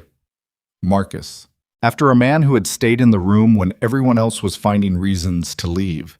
After 60 years of patient silence and the particular loyalty that does not announce itself and does not require an audience. After the quality of being present that Jin-ho had spent 30 years surrounded by and 20 years failing to practice himself. "Yes," he said. His voice did not behave perfectly. He let it not behave. Celeste looked at him with the measuring expression. And then she looked at him with something else. Something underneath the measuring, something she had been keeping very carefully in reserve for the entire length of this ordeal. Something that had survived the parking lot and the bad coffee place and the clinic room and the laundry calls and the January appointment and every Tuesday in between. It was not forgiveness exactly. It was more complicated than forgiveness and less dramatic than it and considerably more useful. It was the look of a woman who has decided, not lightly, not cheaply, not without full knowledge of every reason she could have decided otherwise, to keep the door open. "Sit down," she said. He pulled the chair close to the bed and sat. She shifted slightly and adjusted the boy's angle, not handing him over, not yet, changing the position so that Jin-ho could see him in the full light of the room. She was giving him the look, giving him the fact of the boy's face in proper light, the way you offer something to someone when you have decided they have earned the offering. He reached out. His hands were not steady. He was aware of that. He was not going to pretend otherwise. He held his son for the first time at 4:53 in the morning, and the boy weighed almost nothing and weighed everything at once, and Jin-ho Yoon sat in a plastic hospital chair and felt, in a way he had not felt anything in a very long time, the full and unmanageable weight of a thing he could not protect through force of will alone, through reputation, through strategy, through the organizational machinery he had spent 20 years maintaining. This required something different. This required him to show up every day, in the ordinary parts, in the parts that didn't mean anything individually and meant everything in accumulation. He looked at his son's face. The boy made a sound, small, not quite crying, somewhere between a sound and a breath, the sound of a person getting used to the air and finding it more or less acceptable. "Hey," Jin-ho said quietly, to the boy, to the room, to whatever version of himself had driven 4 hours north with no plan and arrived in a parking lot looking the way he had looked. The boy's hand found his finger, wrapped around it, held on. Outside the window, the coast was going gray with early light, the particular pre-dawn gray that comes before color returns to the world, before the sky commits to any particular version of the day. The sound of water was faint through the glass, steady and present the way the sea is always present. Not caring, not helping, just there, the way the real things always are. Celeste watched him hold their son. She reached over. She put her hand over his, over the hand that was holding the boy. Not firmly, not as a statement, not as a performance of anything, just resting there. The way you rest your hand on something you are not fully certain about yet, but have decided to stay beside anyway. The three of them were quiet. The gray light outside moved toward something warmer. Jin-ho drove back to the city that afternoon. Not because he wanted to, because there were things that required him there, and he had made a promise to Marcus Webb that he was going to be the kind of man who showed up for the things he had promised, even the unglamorous ones, even the ones that took him away from the room he wanted to be in. He called Marcus from the highway. Marcus answered on the first ring. "The boy is here," Jin-ho said. A silence. "Good," Marcus said, the single word carrying more than most men could fit in a paragraph. "His name is Marcus," Jin-ho said. Another silence. Longer. "That's—" Marcus stopped. Started again. "That's not necessary." "No," Jin-ho said. "It's accurate." Marcus was quiet for a moment. "How is she?" he said. "She's herself," Jin-ho said. "Completely." "Good," Marcus said again. "That's the best thing she can be." Jin-ho drove. The coast receded behind him, and the highway opened up, and the city appeared eventually in the distance, the skyline coming into view the way it always did, familiar and massive and entirely uninterested in the specific weight of any one individual's week. "The compliance monitor filed his first quarterly report," Marcus said. "Brennan says it's clean." "Good," Jin-ho said. "Park Sung-jin wants a meeting next week, organizational structure going forward. He has ideas." "Set it up," Jin-ho said. "And the two men who went their own direction after October," Marcus said. "One of them called yesterday. He wants back in." Jin-ho considered this. "Tell him not yet," he said. "Tell him to call again in 6 months. If the answer is yes, then it'll be yes because it means something, not because we needed him back fast enough to take him." "He won't like that," Marcus said. "No," Jin-ho said, "but he'll understand it." A brief silence. "You've changed," Marcus said, not as a compliment or a criticism, as an observation from a man who had been watching people change or fail to change for 60 years and had learned to note it accurately when it happened. "I'm working on it," Jin-ho said. "No," Marcus said. "You've changed. The working on it was the last 4 months. This is something past that." Jin-ho drove. He thought about that for a while, about the difference between working on something and having become it.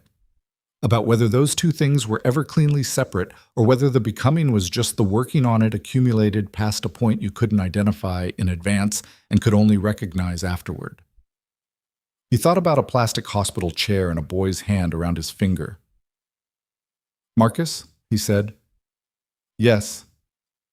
"Thank you for calling her," he said. 6 weeks in, the footage. A pause. "You weren't going to tell me," Jin-ho said. "No," Marcus said. "Why are you telling me now?" "Because now it doesn't matter what I intended," Marcus said. "Now it's just a thing that happened that turned out to be right." Jin-ho was quiet. "Go home," Marcus said. "Sleep. The meeting is Tuesday." "I'll be there," Jin-ho said. He ended the call. He drove the rest of the way in silence. The compliance framework ran for 2 years. The external monitor filed quarterly reports that Brennan reviewed and occasionally contested on technical grounds, and more often accepted because they were accurate, and accuracy, Jin-ho had decided, was worth more than contested ground. The Federal Review completed its process in 14 months and arrived at conclusions that were within the boundaries of what the voluntary disclosure had already addressed, which was not luck and was not accident. It was Brennan's architecture and Marcus's patience and Jin-ho's decision on a highway in November to make the disclosure comprehensive rather than strategic. 5 properties gone. The organization smaller, the name carrying a different weight in different rooms than it had carried before. Not less feared exactly, but feared for different reasons, which was a distinction that took some getting used to for the men who had been in those rooms for 20 years. Daniel's cooperation agreement ran through the Federal Review and then concluded. His name disappeared from the news cycle the way names do when the story they're attached to has finished its arc. Jin-ho did not know where Daniel went after. He did not ask. Some doors once closed do not need to be opened to understand that they are permanently shut. Vanessa Park relocated to another city. Jin-ho knew this because Reeves told him once, without being asked, and Jin-ho said thank you, and that was the last time either of them mentioned her name. The journalist published a follow-up piece 8 months later examining the voluntary disclosure process and what it represented in the broader context of organized crime's intersection with legitimate real estate holdings. The piece was fair. It said what it said, and it was true, and Jin-ho did not issue a statement. Park Sung-jin called and asked if he wanted to respond, and Jin-ho said no. "The facts are in the piece. I don't have a more flattering version to offer." Park was quiet for a moment. Then he said, "Your father would have hated this." And Jin-ho said yes. And then he said, "I think that's probably the right sign." Celeste moved back to the city in June. Not to the Manhattan apartment. They had agreed on that point without significant argument, which surprised both of them. Too much weight in those rooms. Too many specific memories attached to specific corners. They found something else. Smaller than the Manhattan place, in a different neighborhood, with a kitchen that had a window that let in a different kind of light than the salt air window in the coastal town, but that Celeste stood in front of on the first morning and said, "That'll work." The 2 plants came with her. They were still alive. He had said something about that, about the fact of the plants still being alive, and she had looked at him with an expression he recognized as the look she used when he had said something obvious that she was choosing to find charming rather than annoying. "Plants live when you pay attention to them," she said. "Yes," he said. He understood that she was not only talking about the plants. They argued about the boy's schooling in August. Not badly, but genuinely, the way 2 people argue when they both have strong opinions and have been right about different things in recent memory and know it. They argued about what to tell him and when, about the version of his father's work that was age-appropriate at various stages, about the specific language to use when a child old enough to ask questions started asking them. They did not resolve all of it in August.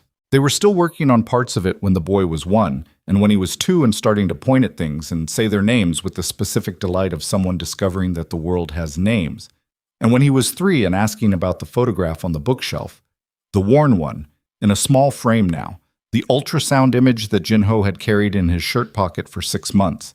And Celeste had said, "That's you, before you were born," and the boy had looked at it very seriously for a long time, and then looked at Jin-ho and said, "That doesn't look like me." And Jin-ho had said, "No, you look considerably better now." And the boy had accepted this as satisfactory and moved on. The Tuesday calls became Tuesday dinners. Then they became just dinners without a fixed day, because fixed days had been necessary when there was distance to manage, and the distance was gone. There were difficult months. There was one in particular. The boy was almost 2, a routine appointment that came back with a finding that required monitoring. Nothing serious, but nothing either.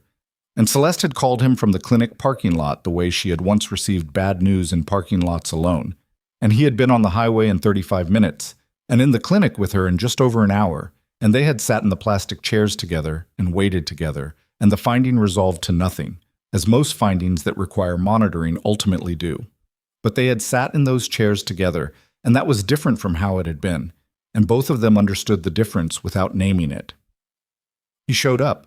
He showed up when it was hard, and he showed up when it was boring, and he showed up when nothing was happening, and the boy was asleep, and the dinner was ordinary, and there was nothing meaningful about the evening at all except that he was there in it.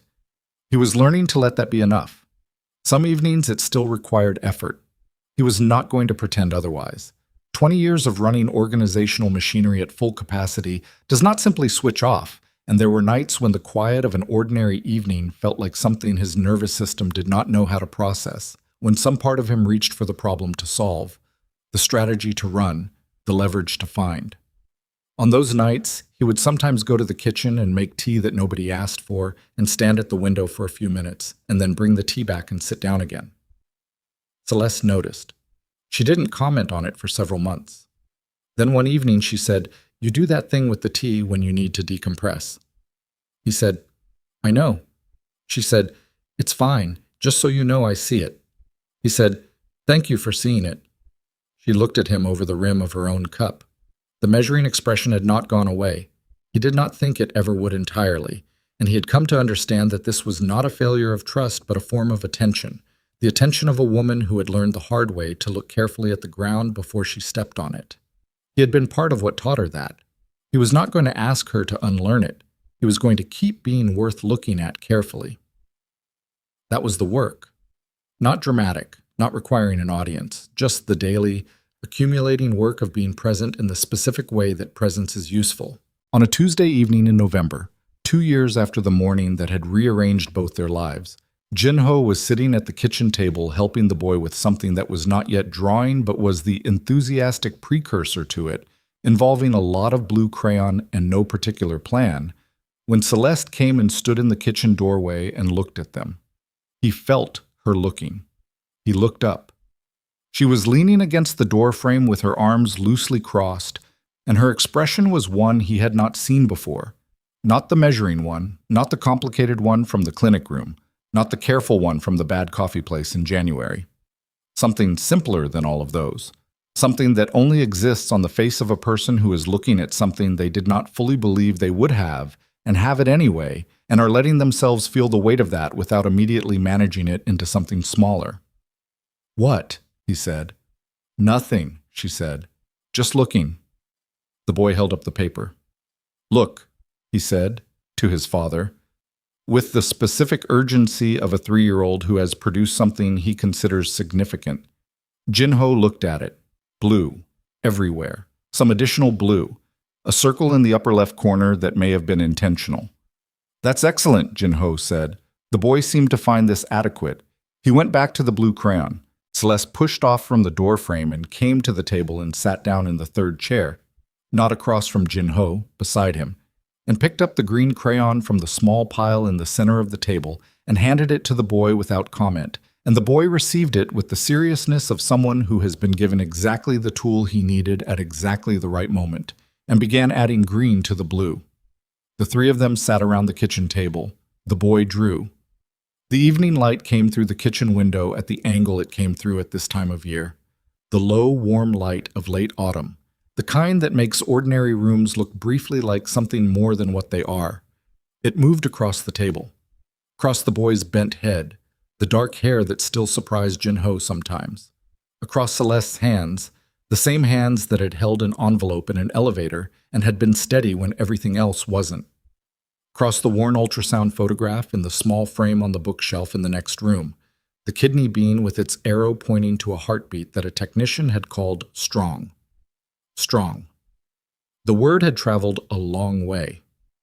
Through 14 months of treatments and 2 losses in a clinic parking lot and a diner booth and a motel room and 400 miles of highway in the dark and a server room in a basement and a conference room with 17 men and a hotel table with 30 years across it and a coastal town and a bad coffee place and a January appointment and a waiting area at 4 in the morning and a plastic chair and a boy's hand around a finger. Strong. It had arrived here, at this table, at this evening, at this ordinary and unremarkable and completely sufficient moment, which was the only kind of moment that actually mattered, and which Jin-Ho Yoon was, at last, learning to recognize while he was inside it, rather than only understanding its value once it was gone. The boy looked up. He looked at his father with the direct, uncomplicated gaze of a child who has not yet learned to make his looking into anything other than exactly what it is.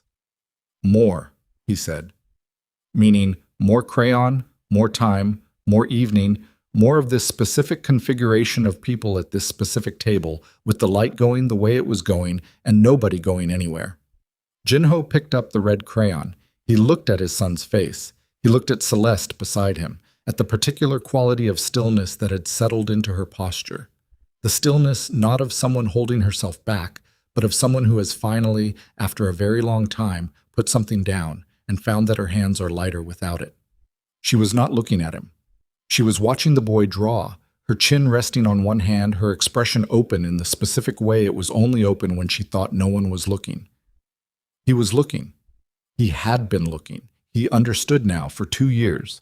Not at the organization, not at the threat landscape or the compliance structure or the 17 men or the man in a federal facility who had known him for 30 years and used every year of it against him.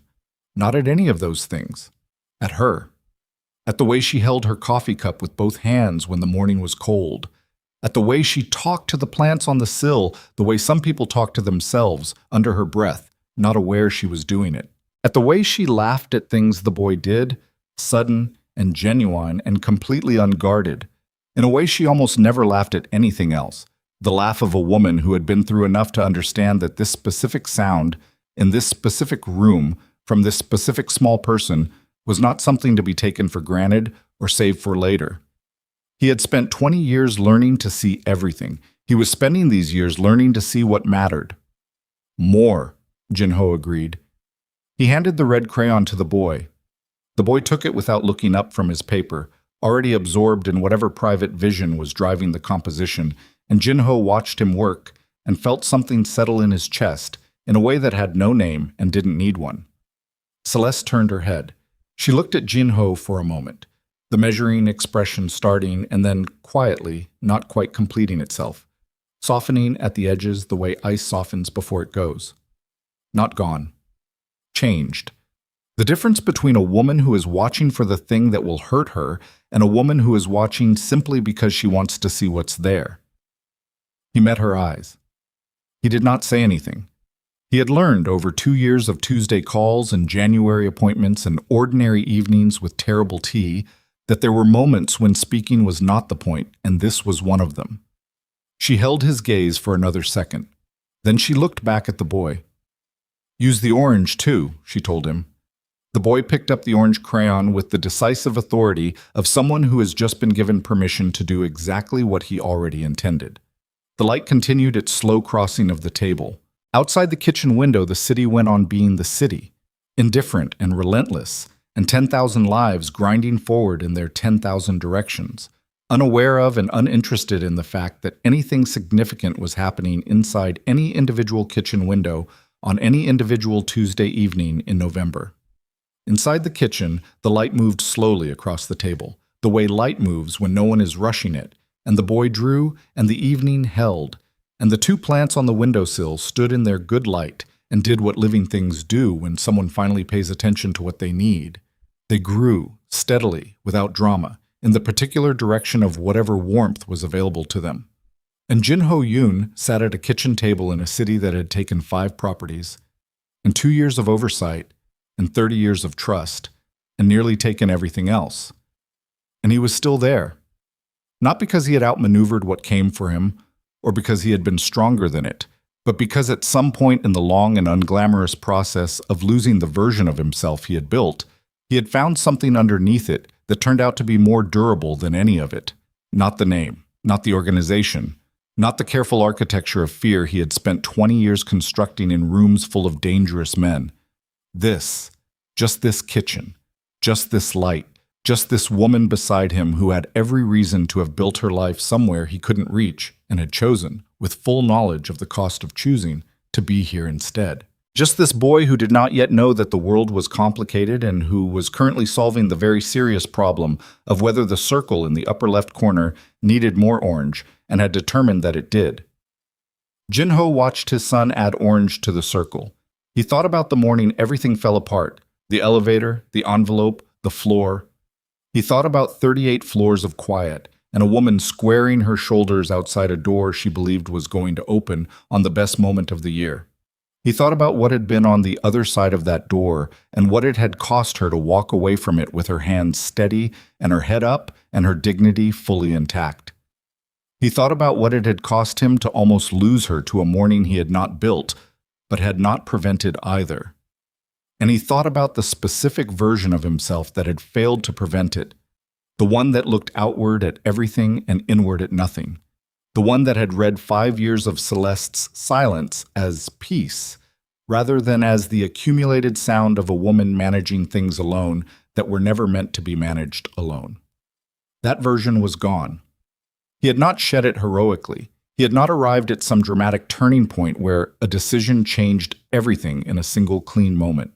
He had shed it the way you shed anything real, slowly, uncomfortably, in small increments that felt meaningless individually, and only revealed their cumulative significance when you looked back at who you had been and compared it to who you were standing in a kitchen on an ordinary Tuesday evening watching your son use too much orange crayon. He was not finished. He understood that clearly. There were still the arguments to have and the questions to answer, and the nights when the quiet would feel like a problem to be solved, and he would go to the kitchen for tea he didn't need and stand at the window until something in him recalibrated. There was still the long, imperfect, unfinished project of being the person Celeste had decided, against considerable evidence and with full knowledge of the risk, to keep the door open for. But he was here. He was at the table. He was holding the red crayon and watching his son work and sitting beside the woman who had walked into the worst morning of her life wearing the dress he loved and the pearl earrings he'd given her before they were officially anything, carrying the most important piece of news she had ever carried, intending to hand him something he could hold.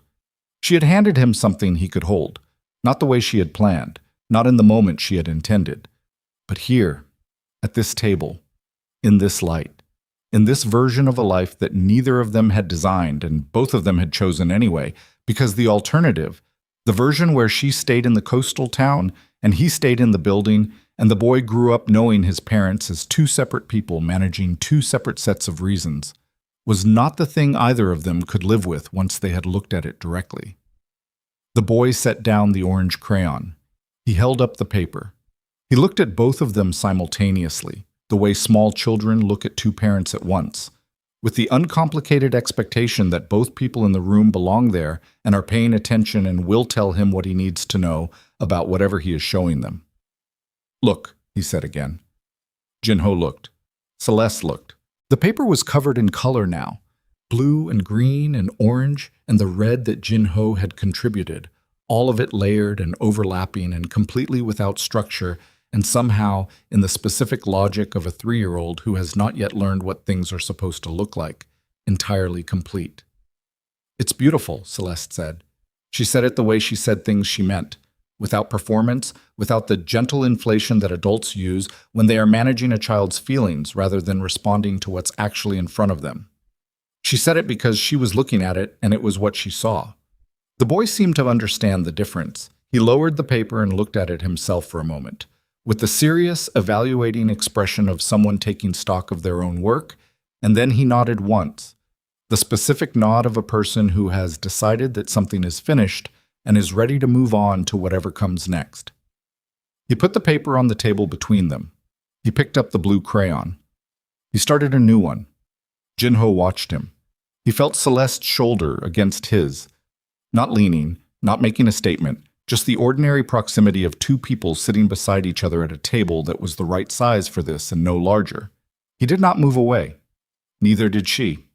Outside, the city went on. The evening went on.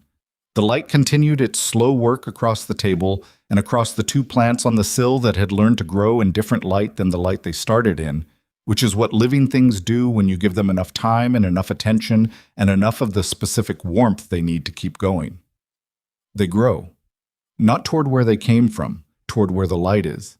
The boy drew, the evening held, and that was all, and that was everything, and that was enough.